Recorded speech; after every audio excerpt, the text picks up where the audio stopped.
वरदं द्विरदाद्रीशं श्रीनिधिं करुणानिधिं शरण्यं शरणं यामि प्रणतार्तिहरं हरिं आकारत्रयसम्पन्नाम् अरविन्दनिवासिनीं अशेषजगदीशित्रीं वन्दे वरदवल्लभां श्रीमत्यै विष्णुचित्तार्य मनोनन्दन हेतवे नन्दनन्दन सुन्दर्यै गोदायै नित्यमङ्गलम् வாழி யதிராசன் வாழி யதிராசன் வாழி யதிராசனென வாழ்த்துவார் வாழியன வாழ்த்துவார் வாழியன வாழ்த்துவார் தாளிணையில் தாழ்த்துவார் விண்ணோர் தலை அகிலாத்மகுணாவாசம் அஜ்ஞான திமிராபகம் ஆஸ்ரிதானாம் சுசரணம் வந்தே அனந்தாரிய தேசிகம் श्रीमते रम्यजामातृ मुनीन्द्राय महात्मने श्रीरंगवासिने भूयात् नित्यश्रीः नित्यमंगलम् अमुदनार अमुदम कमल तिरुवायुम अलगिलम सोदिसेर्वडिवुम अमुदमेन्नगयुम पुगरुडन तिगழும் துய்யதாம் முப்புரி நூலும் அமைவுடை குருவாய் அடியவர்கொழியாய் விளங்கும் அண்ணங்காரியர்தம் அமுதமென் மொழியும் குமுதமென் மலரே நயனமும் நெஞ்சகலாவே. பகவான் பக்தவத்சலன் என்று கொண்டாடப்படுகிறான். பக்தர்களிடத்திலே வாத்சல்யமுடையவன்கிறது அந்த திருநாமத்திற்கான பொருள். ஒரு பசுமாடு தன்னுடைய கன்றினிடத்திலே எத்தனை அன்பை காட்டுமோ அத்தகு அன்பை நம்மிடத்திலே பொழிபவன் பகவான். அவருக்கு பழைய பக்தர்களை பிடிக்குமா இல்லைன்னா புதிய பக்தர்களை பிடிக்குமான்னு ஒரு கேள்வி எழுந்தது. சாதாரணமாக நாம் எல்லாம் என்ன சொல்லிடுவோம், என்ன இருந்தாலும் பழையவர்கள்ங்கிறவா ரொம்ப நாளாக இருக்கிறவா அவர்களைத்தான் பகவானுக்கு மிக மிக பிடித்திருக்கும் அப்படின்னு பதில் சொல்லுவோம். ஆனால் உண்மை நிலவரம் அதுவன்று. புதிய பக்தர்கள்னா அவருக்கு ரொம்ப ரொம்ப பிடிக்குமா, பழைய பக்தர்களை பிடிக்காதுங்கிறது பொருள் அன்று. புதியவர்களிடத்திலே இன்னமும் வாஞ்சையோடே பேரன்பை பகவான் பொழிகின்றான். ஒரு பசுமாடு பல கன்றுகளை முன்னமேயே ஈன்றிருந்தாலும் இப்போ தான் ஃப்ரெஷ்ஷாக ஒரு குட்டியை போட்டிருக்குன்னு சொன்னால் அந்த குட்டியை அரவணைப்பதிலே தான் அதற்கு அதிகமான நோக்கு இருக்கும். ஒரு அம்மாவுக்கு முதல்ல 4-5 வயசில் ஒரு குழந்தை இருக்குது, ரெண்டாவதாக ஒரு பாப்பா அப்போ தான் பிறந்திருக்குன்னு சொன்னால் அந்த குழந்தையை அரவணைத்து அவள் படுத்திருக்கிறாள். அந்த பெரிய குழந்தை பக்கத்தில் வந்தாலே கொஞ்சம் ஜாக்கிரதையாக இரு, பார்த்து அப்படின்னு அதை அறிவுறுத்தவே செய்வாள். சாதாரணமாக பெரிய குழந்தைகளுக்கு மனசில் இது ஒரு வலியாக வேதனையாக கூட மாறுவதற்கு வாய்ப்புகள் அதிகம். ஐயோ அம்மா நம்மை வெறுத்து தள்ளுகிறாளோ, புதுசாக வந்த பாப்பா தான் அவளுக்கு முக்கியம் போல் இருக்குன்னு அந்த பெரிய குழந்தையும் நினைத்து கொள்ளும். ஆனால் தாயாருக்கு எல்லா குழந்தைகளும் ஒன்றுதான். அதைப்போல பசுமாடு புதிதாக ஈன்ற கன்றிடம் அதிக வாத்சல்யத்தை காட்டும். பழைய கன்றுகள் பக்கத்திலே வந்தாலும் தன்னுடைய கொம்பினாலும் குழம்பினாலும் முட்டியும் உதைத்தும் தள்ளுமாம். அதை போலத்தான் பகவானும் பக்தர்கள்னு வந்துவிட்டால் அவர்களுக்காக ஏதும் செய்ய துணிந்திருக்கிறான். அதுவும் புதிய பக்தர்கள்னு சொல்லிவிட்டால் அவருடைய ஆர்வங்கிறது அதிகமாக ஆகிவிடும். அதுவும் அசுர குலத்திலே பிறந்த ஒரு பிள்ளை எப்போதும் தன்னையே சொல்லுகிறான், கொண்டாடுகிறான்னால் அவனை இன்னமும் அதிகமாக பெருமான் கொண்டாடவே செய்வர். அவதாரங்களிலே நிருசிம்மாவதாரம் ரொம்ப முக்கியமான அவதாரம். அதே போல் வாமனாவதாரம்ங்கிறது நேற்றைக்கே சொன்னேன், யாரையும் வதம் பண்ணாத அவதாரம்னு சொன்னேன். முதல்ல நரசிம்மாவதாரத்தை அனுபவிச்சுட்டு மேலே வாமனாவதாரத்தை பார்ப்பதுங்கிறது கிரமமாக இருந்தாலும் அடியன் கொடுத்திருக்கிற தலைப்புகளுக்கு சேர முதலிலே பெருமான் மண்ணளந்தான்கிற சரித்திரத்தை பார்த்துட்டு நரசிம்மாவதாரத்தை அனுபவிக்கலாம். என மகாபலிங்கிறவர் பிரகலாதனுடைய பேரனாக அறியப்படுகிறவர். ஹிரண்யகசிபுவனுடைய பிள்ளை பிரகலாதன், பிரகலாதனுடைய பிள்ளை விரோச்சனன், விரோச்சனனுடைய பிள்ளை மகாபலி, மகாபலியினுடைய பிள்ளை நமுச்சின்னு பேர். இந்த மாதிரி அந்த பரம்பரை போகிறது. அதனால் பிரகலாதனுக்கு பேரன். பிரகலாதனுக்கு பகவான் ஒரு வரம் கொடுத்திருந்தான். உன்னுடைய வம்சத்தில் இதுக்கு மேலே யாரையும் நான் வதம் செய்ய மாட்டேன் அப்படின்னு முன்னமேயே சொல்லி வைத்திருக்கிறார். அதனால தான் மகாபலியை பெருமான் வதம் செய்யாது விட்டுட்டான். இன்னொன்று, பெருமான் வதம் செய்கிற அளவுக்கு பாதகச் செயல் பெரிதாக மகாபலி பண்ணலேங்கிறதும் நாம் நினைவிலே கொள்ள வேண்டியது. சரி, எதற்காக பெருமான் வாமனனாக வந்தான், திரிவிக்கிரமனாக வளர்ந்தான்? அந்த சரித்திரத்தை முதலிலே பார்ப்போம். பூமியை இடந்த சரித்திரம் நேற்றைக்கு நம்மாலே அனுபவிக்கப்பட்டது. பூமியை அளந்த சரித்திரம். ஒரு குறளாய் மூவடி நானிலம் வேண்டின்னு சொல்லுவார்கள். ஒரு சின்ன பிள்ளையாக பகவான் வந்தான். ஏன்னா மகாபலி முதலிலே தேவர்களோடு சண்டை போட்ட போது தேவர்கள் அவனை குற்றுயிரும் குலையுயிருமாக அடித்து விட்டார்கள். சுருண்டு போய் கீழே விழுந்தான். பிராணன் இருக்கா இல்லையான்னு கூட தெரியவில்லை. அப்போ சுக்கராச்சாரியர் பல அந்தணர்களை அழைத்து வந்து அவர்கள் மூலமாக விசேஷமான பிரார்த்தனைகள் யாகங்கள் எல்லாம் செய்து அதன் மூலமாக மகாபலியை பிழைப்பித்தார். அப்போ மகாபலியினிடத்தில் சொல்லுகிறார், நம்முடைய அசுர குலத்துக்கென்று இருக்கிறவன் நீதான். நம்முடைய குலம் மேன்மேலும் ஓங்கி வளர்வதற்கு நீ பலவற்றை செய்ய வேண்டும் என்று அவனிடத்திலே கேட்டுக்கொண்டார். மகாபலிக்கு இப்போ நிறைய பலம் கிடைத்திருந்தது. முன்பு எந்த தேவர்களாலே அவன் அடித்து விரட்டப்பட்டானோ அந்த தேவர்களிடத்திலேயே அவன் சண்டைக்கு போனான். தேவர்களை அனாயாசமாக வெற்றி கொண்டான். அமராவதிங்கிற பட்டணம் அது மகாபலியினுடைய வசமாயிற்று. தேவேந்திரன் மண்ணுலகத்தில் வந்து மாறு வேடத்திலே ஒளிந்து கொண்டு தன்னை காத்து கொண்டான். தேவர்கள் நிலைமை இந்த மாதிரியாக இருக்கிறது. அந்த சமயத்திலே அத்தனை பேரும் சென்று ருத்ரனிடத்திலே முறையிட்டார்கள். இந்த தேவர்கள்லாம் தங்களுக்கு ஒரு பிரச்சனைன்னு சொன்னால் முதலிலே பரமசிவனாரிடத்திலே போய் சொல்லுவார்கள். அவரால் தீர்க்க முடிகிற பிரச்சனைகள்னு அவரே தீர்த்து வச்சுடுவார். இல்லை இல்லை இதற்கு இன்னமும் மேலிடம் போகணும்னு இருக்குமாகில் பிரம்மாவினிடத்தில் அழைத்து செல்லுவார். பிரம்மா தன்னால் முடிஞ்சுடுத்துனா எல்லாத்தையும் செய்துடுவார். ஆனால் அவர் செய்யறதுக்கு வாய்ப்பு இல்லை. ஏன்னா பெரும்பாலும் பலருக்கும் வரங்களை அள்ளி தருவதே அவர்தான். பரமசிவனாரும் பிரம்மாவும் வரங்களை கேட்டவர்களுக்கு வாரி வாரி கொடுத்து விடுவார்கள். ஒரு சமயம் லக்ஷ்மிபதியான நாராயணன் பிரமனுக்கும் சிவனுக்கும் வகுப்பெடுத்தான். என்ன வகுப்பு அப்படின்னால், நீங்கள் பாட்டுக்கு வரவா போகிறவாளுக்கெல்லாம் அதிகமாக வரங்களை எல்லாம் கொடுத்துடுறீங்கோ, அதுக்கு மேலே நான் தான் திண்டாட வேண்டியிருக்கு, அவதாரம் பண்ண வேண்டியிருக்கு. வரங்களை கொடுக்கும்போது சற்று ஜாகிரதையாக இருக்க வேண்டியது அப்படின்னு சொல்லி வச்சிருக்கார். அதனால தான் பகவான் கூடிய சீக்கிரத்தில் விரைவாக வரங்களை எல்லாம் தரவே மாட்டார். நாம் லாயக்கான்னு பார்ப்பார். வரங்களை பெறுவதற்கு தகுதி இருக்கிறதான்னு பார்ப்பார். எதொன்று நமக்கு நன்மையை செய்யுமோ அதை மட்டும்தான் நமக்கு அவர் தருவார். இது மகாவிஷ்ணுவனுடைய ஸ்டைல்னு வச்சுக்கோங்க. மற்ற தேவதைகள் எல்லாம், முக்கியமாக பரமசிவன் இருக்கார் பாருங்க, அவருக்கு ஆசுதோஷர்னு பேர். ரொம்ப சீக்கிரம் மகிழ்ச்சி அடைந்து விடுவார். என்ன வேணுமோ கொடுத்து விடுவார். மேலே பஸ்மாசுரன் கதையெல்லாம் உங்களுக்கே தெரியும். அந்த மாதிரி பிரச்சனைகள்லாம் ஏற்படுறது. அதனால் பிரம்மா அவரும் நிறைய வரங்களை கொடுக்குறார். அவரால் தீர்க்கக்கூடிய பிரச்சனைன்னா தீர்த்தும் வைப்பார். அவராலேயும் முடியாதுன்னு வச்சுக்கோங்கோ. முதல்ல நீங்கள்லாம் தேவர்கள்லாம் யார்கிட்ட போனீங்கோ?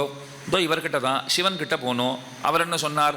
என்னால் முடியாது, பிரம்மாவை போய் பார்க்கலான்னு சொன்னார். உங்ககிட்ட வந்தோம். இப்போ நான் சொல்கிறேன், என்னாலேயும் முடியாது, நாம் எல்லாம் சேர்ந்து ஒரு இடம் போவோம் அப்படின்னு பகவானிடத்திலே அழைத்து செல்லுகிறார். இதுக்கு மேலே நான் ஒரு கேள்வி கேட்டேன். இப்போ பகவானால் முடியலன்னா அவர் எங்காவது அழைத்து செல்வாரா? அதற்கு பதில் சொல்லப்பட்டது, அவரால் முடியாதுங்கிற பேச்சே கிடையாது. அவரால் முடியாதுன்னுட்டா ஒருத்தராலேயும் முடியாதுன்னு அர்த்தம். அதை நாம் புரிந்து கொள்ள வேண்டும். அவரால் முடியாதுங்கிற பேச்சு கிடையாது. அவர் முடியாது, ரட்சிக்க மாட்டேன்னு சொல்லிவிட்டாராகில் நாம் வேறு எங்கே செல்வது? களைவாய் துன்பம் களையாதொழிவாய் களைக்கண் மத்திலேன்னு பாசுரம். துன்பங்களை களைஞ்சாலும் பெருமானே நீதான் களைய வேண்டும். களைய மாட்டேன், என்னால் முடியாதுன்னு நீ சொல்லிவிட்டாயாகில் நான் வேற எங்கே போகிறது? ஒன்னாலேயே முடியாதது யாரால் முடிய போகிறது இப்போ? அப்போதும் உன்னை விட்டு எங்கும் செல்ல மாட்டேன் அப்படின்னு ஆழ்வார் பாடுகிறார். அதனால தான் பகவானுக்கு தனி நின்ன சார்விலா மூர்த்தின்னு பேர். அவர் யாரையும் சார்ந்தில்லை, மற்ற பெயர்களெல்லாம் அவரை சார்ந்து இருக்கிறார்கள். அதனால தான் உபனிஷத்து பகவானை பற்றி எப்படி சொல்கிறது தெரியுமா? அவர் யாரோடும் பேசணுங்கிற தேவையில்லை, அவர் யாரையும் மதிக்கணுங்கிற தேவையில்லை, ஒருத்தரையும் ஆதரிக்கணுங்கிற தேவையில்லை. ஏன் இதெல்லாம் இல்லை அப்படின்னா, யாராலையும் அவருக்கு எந்த காரியமும் ஆகணும்னு இல்லை, அவ்வளவுதான் விஷயம். இப்போ நாம் எல்லாம் பரஸ்பரம் பார்த்தால் சௌக்கியமான விசாரித்து கொள்ளுகிறோம், பரஸ்பரம் அன்பை நாம் பரிமாறிக் கொள்ளுகிறோம். யாராக இருந்தாலும் பார்த்தா ஒரு புன்முறுவல் பூத்து நலமானு கேட்க வேண்டும் அப்படின்னு ஏன் வச்சுட்டு இருக்கோம்னா, இப்படி கூட இருக்கலாம். எந்த வேளைக்கு யாரால நமக்கு எந்த ஒத்தாசை ஆகணும்னு இருக்குமோ தெரியாது. இப்போ நீங்கள் என்னை பார்த்து சிரித்து சௌக்கியமானு கேட்டுட்டு நான் பாராமுகமாக போயிட்டேன்னு வச்சுக்கோங்க, ஒரு மாதம் கழித்து ஏதோ ஒத்தாசை வேணும்னு உங்ககிட்ட வந்தேன்னா, சுவாமி சுவாமி ஞாபகம் இருக்கா, எங்கள் ஊருக்கு வந்திருந்தீர், நான் பார்த்து சிரித்து சௌக்கியமானு கேட்டேன், நீர் அது என்னமா மூஞ்சியை திருப்பிண்டு போனீர் தெரியுமா, இப்போ கூட எனக்கு ஞாபகம் இருக்குது அப்படின்னு சொல்லிடுவீங்கோ. அதனால் இந்த வம்பு இந்த பிரச்சனை வேண்டாங்கிறதுக்காக நான் என்ன பண்ணுவேன், சௌக்கியமானு நீங்கள் கேட்ட உடனே நான் சௌக்கியமாக இருக்கேன், நீங்கள் சௌக்கியமாக இருக்கீங்களா, அப்போத்தான் எப்போவாவது ஒத்தாசைன்னு ஒருத்தர் வந்தாருனால் பரவாயில்ல, நம்மக்கிட்ட அன்பாக இருக்கிறவர்னு உங்களுக்கு தோன்றவே செய்யும். அப்போ நாமெல்லாம் பரஸ்பரம் ஒருத்தருக்கொருத்தர் அன்புடன் பழகி கொள்ளுவது, பெருசாக எதிர்பார்ப்புகள் இப்போ இல்லைன்னு வைத்து கொண்டாலும் என்றைக்கேனும் உபயோகப்படக்கூடுங்கிற ஒரு நைப்பாசை அடிமனசில் எங்காவது இருக்கத்தான் செய்யும். பகவானுக்கு இந்த நிர்பந்தமெல்லாம் எதுவும் இல்லை, எவனாலும் எதுவும் ஆகணுங்கிற தேவையில்லை, அதனால் மதிக்கணுங்கிற தேவையில்லை. இதில் வேடிக்கை என்னென்னா, நமக்கு எல்லாராலும் எல்லாம் ஆக வேண்டி இருக்கிறது, ஆனாலும் ஒருவரையும் நாம் மதிப்பதில்லை. அவருக்கு ஒருத்தராலையும் ஒன்றும் ஆக வேண்டும்ங்கிற நிர்பந்தம் இல்லை, ஆனாலும் அனைவரையும் மதிக்கிறார். இதுதான் அவருக்கு நமக்கு இருக்கிற ரொம்ப பெரிய வேறுபாடு. அப்போ ரட்சித்தாலும் அவர் தான் ரட்சிக்க வேண்டும், அவர் யாரையும் சார்ந்து இல்லை. இப்போ பிரம்மா போய் சொல்லுவார், இந்த மாதிரி மகாபலி தேவர்களுடைய பட்டணத்தை அபகரித்து கொண்டான், செல்வங்களை எல்லாம் அபகரித்து கொண்டான், தேவர்கள் படாத பாடு படுகின்றார்கள். போதாக்குறைக்கு மகாபலியும் ஓரளவு நல்லவனாகத்தான் இருக்கான். அதனால் அவனை சண்டை போட்டு அவனை முடித்து அதுக்கு மேலே அவனிடத்திலிருந்து இழந்த செல்வங்களை மீட்பதுன்னு கொண்டாலும் அதுவும் பெருசாக நியாயமாக படலை. என்னதான் செய்வது? அப்போ பகவான் சொன்னார், இல்லை நான் அவதாரம் செய்ய வேண்டிய காலம் ஏற்பட்டிருக்கிறது, நாமே இந்திரனுக்கு தம்பியாக பிறக்கவிருக்கிறோம். இந்திரன், அவனுடைய தம்பிக்கு தான் உபேந்திரன்னு பேர். அந்த உபேந்திரனாக பெருமான் அதிதி கஷ்யபர் இவர்களுக்கு பிள்ளையாக பிறந்தான். கிருஷ்ணாவதாரத்துக்கும் வாமனாவதாரத்துக்கும் ஒரு ஒற்றுமை உண்டு. இந்த அவதாரங்களிலே பிறக்கும் போதே 4 திருக்கரங்களுடனும் சங்கசக்கர கதாபத்மங்களை தாங்கிக் கொண்டும் பகவான் அவதரித்தான். வாமனாவதாரத்திற்கு இன்னொரு சிறப்பு, பிறந்த அன்றைக்கே ஒரு 5 வயது பிள்ளைய போல வளர்ந்துட்டார் பெருமாள்.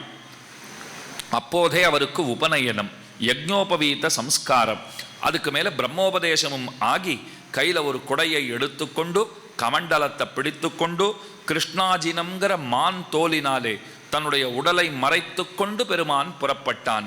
ஏன் அப்படி மறைச்சிட்டு போறாருங்கிறதுக்கு ஒரு பின்னணி உண்டு, ஒரு சுவையான சரித்திரம் உண்டு.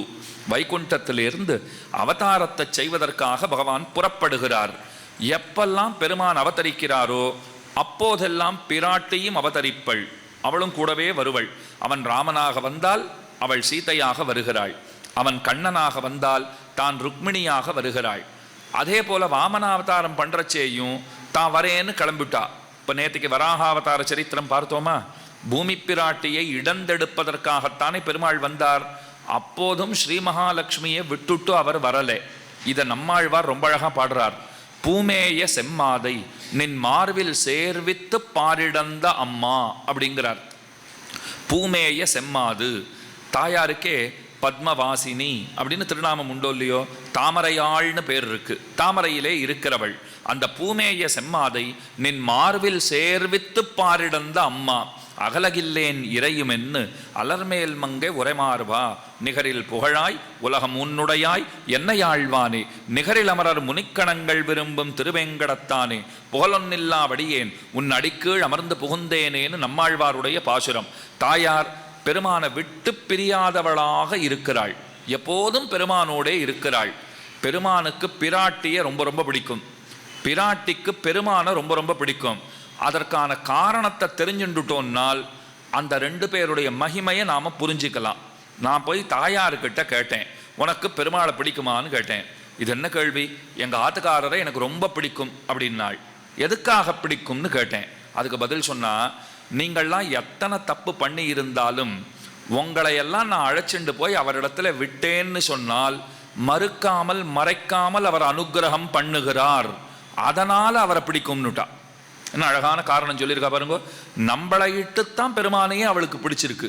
நம்ம கிட்ட பகவான் அனுகிரகம் பண்றாருங்கிறதுக்காக அவனை தாயார் விரும்புகிறாள். இப்போ போய் நாம போய் பெருமாளை பார்த்து கேட்டோம், உனக்கு தாயாரை பிடிக்குமான்னா, ஐயோ அவளை போய் நான் பிடிக்கலேன்னு சொல்லுவேனா? ரொம்ப பிடிக்குமே. சரி, எதனாலே பிடிக்கும்? எத்தனை ஜென்மமா நீ என்கிட்டயே வரமாட்டேன்னு சொல்லிட்டு இருந்தே, உன்னை பிடிச்சு என்னிடத்திலே கொண்டு வந்து நிறுத்தியதே அவள்தான், அதனால் அவளை பிடிக்குங்கிறார். இந்த மாதிரி தாயும் தமப்பனும் கிடைக்க பெற்ற நாம் எத்தனை பாக்கியசாலிகள்ங்கிறத நாம் நினைத்து பார்க்க வேண்டும். அப்ப ரெண்டு பேருக்கும் பரஸ்பரம் பிடிச்சிருக்கிறதுக்கு காரணமே பிள்ளைகளான நாம் தானே. அதனால விட்டு பிரியாதவளா பிராட்டி இருக்கிறாள். தாயார் எதை சொன்னாலும் பெருமாள் கேட்கிறார். தாயார் சொல்லிட்டா மறுவார்த்தையே கிடையாது. அடியன் அடிக்கடி சொல்றது உண்டு. இப்ப சந்நிதிக்கு போனா உபயநாச்சிமார்கள்னு பக்கத்துல இருப்பா. ஸ்ரீதேவி நாச்சியார், பூமிதேவி நாச்சியார், நடுவுல பெருமாள் நின்றுட்டு இருப்பார். அடியன் யோசனை பண்ணுவேன், இந்த ரெண்டு பேரும் ஏன் பக்கத்திலே நிற்கிறார்கள்?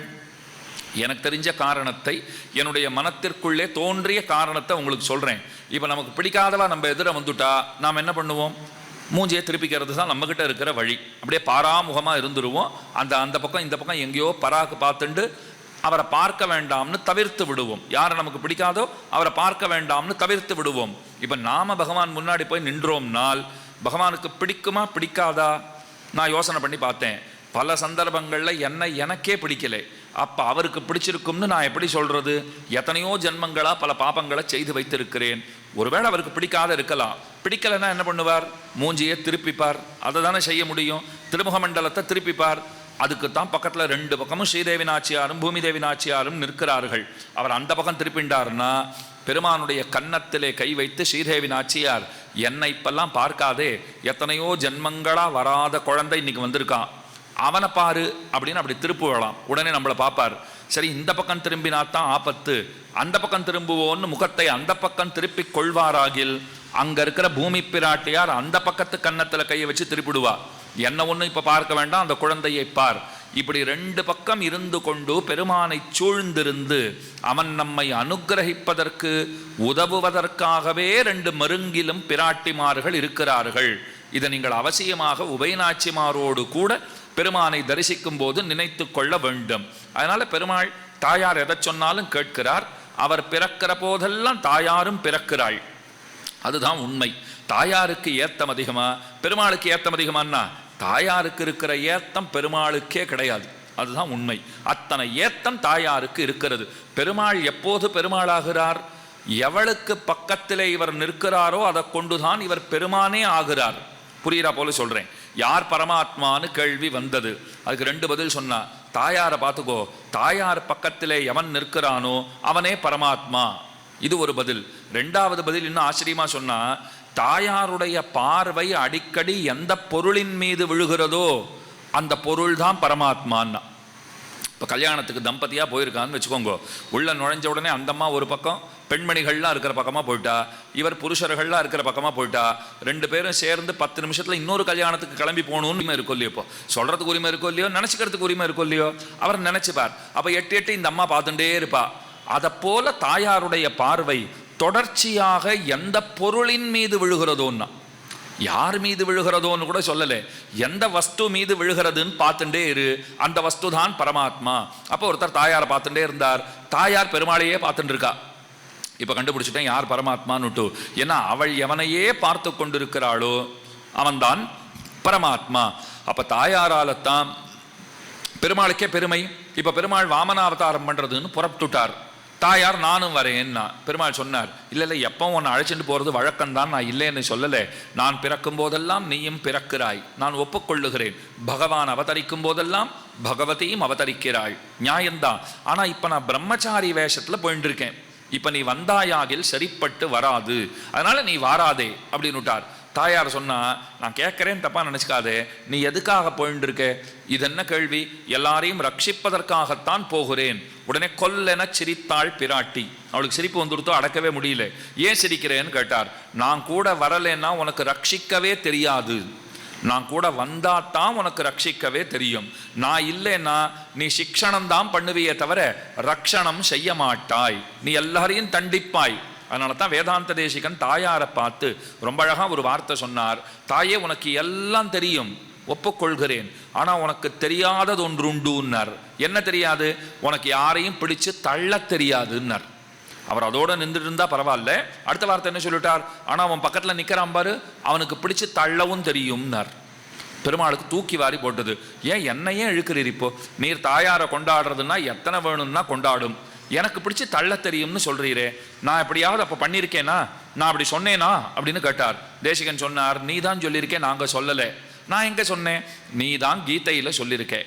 தானகம் த்விஷதக்ரூரானு சம்சாரேஷு நராதமானு க்ஷிபாமி அஜஸ்ரமசுபானாசுரீஸ்வேவ யோனிஷு. எவ்வவர்கள் என்னை காரணமின்றி துவேஷிக்கின்றார்களோ, என்னிடத்திலே பகமை பூண்டிருக்கின்றார்களோ, அவர்களை எல்லாம் திரும்ப திரும்ப சம்சாரத்திலே தள்ளுகிறேன், அசுரயோனியிலே பிறப்பிக்கிறேன் அப்படின்னு நீ தான் சொல்லியிருக்க. எங்க தாயார் திருவாக்கிலிருந்து ஒருபோதும் யாரையும் பிடிச்சு தள்ளுறேன்னு அவ சொன்னதே கிடையாது. அப்ப தாயாருக்கு யாரையும் பிடிச்சு தள்ள தெரியாதுன்னு சொன்னாலே இவருக்கு தள்ளவும் தெரியும். இவர் மதில் மேல் பூனைய மாதிரி எந்த பக்கம் வேணும்னாலும் குதிப்பார். நமக்கு மோட்சத்தையே கொடுக்கறதுனாலும் கொடுத்துருவார். இல்லை இல்லை இன்னும் கொஞ்ச நாள் போட்டம் பார்க்கலாம், நீ இன்னும் கொஞ்ச நாள் சம்சாரத்தில் இருந்து நோவு படு அப்படின்னு முடிவெடுத்தாலும் எடுத்துருவார். நம்பவே முடியாது இவரே. அதனால தான் ராமானுஜருக்கு ஏத்தம். ராமானுஜங்கிறது 4 எழுத்து, ராமானுஜ. நாராயணங்கிறது 4 எழுத்து தான், நாராயண. ரெண்டுமே 4 எழுத்து தான். எது சிறந்ததுன்னு கேள்வி வந்தது. அதுக்கு ஆச்சாரியர்கள் பதில் சொன்னார்கள், ரெண்டுமே 4 எழுத்து தான். ஆனால் நாராயண நாமம் இருக்கு பாருங்கோ, அது மோட்சத்தை கொடுத்தாலும் கொடுக்கும், இந்த உலகத்திலே வச்சிருந்தாலும் வச்சிருக்கும். ஆனால் ராமானுஜ நாமம் இருக்கு பாருங்கோ, அந்த நாமத்திற்கு உங்களை இந்த உலகத்திலே வைத்திருக்கவே தெரியாது, மோட்சத்தை தான் பெற்றுத்தரும். அதனால அந்த திருநாமம் தான் உயர்ந்தது. அதை போல பெருமானா பிராட்டியான்னு கேட்டுக்கொண்டால் பிராட்டிக்கு நிகராக பிராட்டியே ஆக மாட்டாள்னு சொல்லும் போது அவளுக்கு சமம் அவள் தான் சொல்லி ஆக வேண்டும். அவளுக்கு சமமா ஒருத்தரை காட்ட முடியாது, அவளை காட்டிலும் மேம்பட்டவளாக ஒருத்தையே காட்ட முடியாது. அப்படி இருக்கும்போது பெருமான் எம்மாத்திரம். அதனால அவள் கூட வந்தால் மட்டும்தான் பகவான் அனுகிரகிக்கவே செய்வான். இதை ஸ்ரீராமாயணத்திலிருந்து நீங்க ரொம்ப நன்னா தெரிஞ்சுக்கலாம். இவள் சந்நிதியாலே காகம் தலைப்பெற்றது, அது இல்லாமையாலே ராவணன் முடிந்தான். பிள்ளலோகாச்சாரியர் ரொம்ப அழகா சொல்லிட்டார். காகாசுரன்னு ஒருத்தன், அவன் பண்ணின பாப்பம் ராவணன் பண்ண பாப்பத்தை விட பெருசு. ஆனா அவன் உசுறு போகல, அவன் தப்பிச்சுட்டான். ராவணன் காகாசுரன் பண்ணதை விட கொஞ்சம் குறைவாத்தான் பாப்பம் பண்ணியிருந்தான். ஆனா ராவணன் முடிஞ்சு போயிட்டான், அவன் உயிர் காப்பாற்றப்படவில்லை. பிள்ளலோகாச்சாரியர் விசாரிச்சார், என்ன காரணம்னா, காகாசுரனோட ராமன் சண்டை போடுறச்சே பக்கத்துல பிராட்டி இருந்தா காகத்தை காப்பாற்றி விட்டாள். ராவணனோட சண்டை போடுறச்சே பக்கத்திலே பிராட்டி இல்லை, இருந்திருந்தால் நிச்சயம் ராவணனையும் காப்பாற்றி இருப்பள். இது புரியறதுக்கு உங்களுக்கு இன்னொரு செய்தி சொல்லுகிறேன், கூடுதல் தகவல். 14,000 பேரோட ராமன் சண்டை போட்டான். அப்ப சீத்தையை ராவணன் அபகரித்து கொண்டு போயிருந்திருக்கவில்லை. 14,000 பேரை ராமன் கொன்றான். நீங்க நியாயமா ஒரு கேள்வி கேட்கணும், பக்கத்துல பிராட்டி இருந்தா ஒருத்தரையும் கொல்ல விட மாட்டார்னு சொன்னீங்கோ. ஒருத்தர் இல்லை, 2 பேர் இல்லை, கொத்து கொத்தா 14,000 பேரை ராமன் கொன்றிருக்கிறான். பக்கத்துல பிராட்டி இருந்தாளேன்னா அப்பவும் பக்கத்துல இல்லை. ராமன் முதல்ல என்ன பண்ணிவிட்டார், லக்ஷ்மணனை கூட்டுட்டு, இந்த அம்மா பக்கத்துல இருந்தா என்னால ஒரு துரும்ப கூட அசைச்சு பார்க்க முடியாது, 14,000 பேரோட சண்டை போட வேண்டிருக்கு, இவளை கொண்டு போய் ஒரு குகையிலே பத்திரமாக பார்த்து கொண்டு முதலே அனுப்பிச்சுட்டார். அனுப்பிச்சுட்டு தான் 14,000 பேரோட சண்டை போட்டு அந்த 14,000 பேரையும் முடித்தாருங்கிறது சரித்திரம். மொத்தத்தில் தாயார் கூட இருந்தா தான் பெருமான் ரட்சிக்கவே செய்வார். இதை ஞாபகம் வச்சுக்கோங்க. இப்போ வாமனனா வரும்போது தனியாளா கிளம்பியிருக்காரா, நீ வர வேண்டாம்னு வேறு சொன்னாரா? தாயார் கேட்டா, நான் வரலன்னா நீ எப்படி ரட்சணம் செய்வாய்? கன்னத்தை மோவாயை அப்படி தடவினார் பெருமாள். நீ சொல்றதும் வாஸ்தவம் தான், நீ இல்லாத நான் போனதே கிடையாது. ஆனால் உன்னை அழைச்சிண்டு போய் நான் பிரம்மச்சாரின்னு எப்படி சொல்லுவேன்? நான் கல்யாணமானவன் தான், இவ தான் என்னுடைய பொஞ்சாதி, ஆனால் நான் பிரம்மச்சாரின்னு ஒருத்தர் சொன்னா நமக்கு அப்படியே தலையை பிச்சுக்கலாம் போல இருக்கும் இல்லையோ? என்ன சுவாமி, ஒன்று பிரம்மச்சாரின்னு சொல்லும், இல்லை கல்யாணமானவர்னு சொல்லும், ரெண்டையும் சொன்னால் எப்படின்னு ஒரு கேள்வி வரும். அதனால் அவர் என்ன பார்த்தார், எப்படி உன்னை அழைத்து கொண்டு போவது? தாயார் சொன்னா, ஒன்றும் இல்லை, நான் உன்னுடைய திருமார்பிலே ஏறி வீற்றுக்கொள்ளுகிறேன், வீற்றிருந்து விடுகிறேன். நீ என்னை மறைத்து கொண்டு போவாயாக அப்படின்னு சொன்ன பிற்பாடு பெருமானுடைய திருமார்பிலே ஏறி அமர்ந்தாள். மான் தோலை எடுத்துட்டு அப்படி போர்த்தி கொண்டு பகவான் எழுந்தருளினான் அப்படிங்கிறது சரித்திரம். பிறந்த அன்றைக்கே உபநயனமாயிற்றுன்னு சொன்னேன். கையில் கொடை எடுத்துட்டார், கமண்டலத்தை எடுத்துட்டார். நர்மதை கரையிலே மகாபலி பெரிய யாகம் வளர்ப்பதற்காக தயாராக இருக்கிறான். அவன் இருக்கிற இடம் நோக்கி பெருமான் நடந்து வருகிறார். அதி தூரத்துல இருந்தே பார்த்துடுறான் மகாபலி. ஒரு குழந்தை வருகிறான். என்ன பிரம்ம வர்ச்சஸ், என்ன பிரம்ம தேஜஸ் பெருமானுக்கு! ரொம்ப ஆச்சரியமான தேஜஸோடு அந்த குழந்தை வருகிறதே. அந்த குழந்தை வந்து எத்தை கேட்டாலும் தர வேண்டியது. அப்பவே முடிவு பண்ணிட்டான், அந்த குழந்தை என்ன கேட்டாலும் நாம் தர வேண்டும். ஏன்னா இல்லறத்தானுடைய கடமை. இல்லறத்தான் என்ன செய்ய வேண்டும்? அது பிரம்மச்சாரிகளாக இருந்தாலும் சரி, சந்நியாசிகளாக இருந்தாலும் சரி, அவர்களை ஆதரிக்க வேண்டியதுங்கிறது இல்லறத்தானுடைய கடமை. இப்போ ஒரு பிரம்மச்சாரி பிள்ளை வந்துட்டு இருக்கான், வட்டுன்னு சொல்லுவார்கள். ஒரு வட்டு வந்துட்டு இருக்கான், ஒரு மாணவன் வந்து கொண்டிருக்கிறான். அவன் என்ன கேட்டாலும் தருவது தீர்மானித்து கொண்டான் மகாபலி. பக்கத்தில் பெருமாள் வந்துட்டார். மகாபலி கேட்கிறான், உனக்கு என்ன தரட்டும்? இதில் இன்னொன்னு சொல்றேன். பெருமாள் வந்துட்டே இருக்கிறச்சே மகாபலியினுடைய பெண் ரத்னமாலான்னு அவளுக்கு பேரு. அவள் அப்பா பக்கத்தில் நின்றுட்டு இருக்கா. அவளும் அந்த குழந்தைய பார்க்கிறாள். பார்த்த உடனே நினச்சிண்டாளாம், இத்தனை அழகாக ஒரு குழந்தைய நான் பார்த்ததே கிடையாது. குழந்தை என்ன பளிச்சுன்னு பிரம்ம தேஜஸோடு இருக்குது. இந்த மாதிரி ஒரு குழந்தை நமக்கு வேண்டாவோ?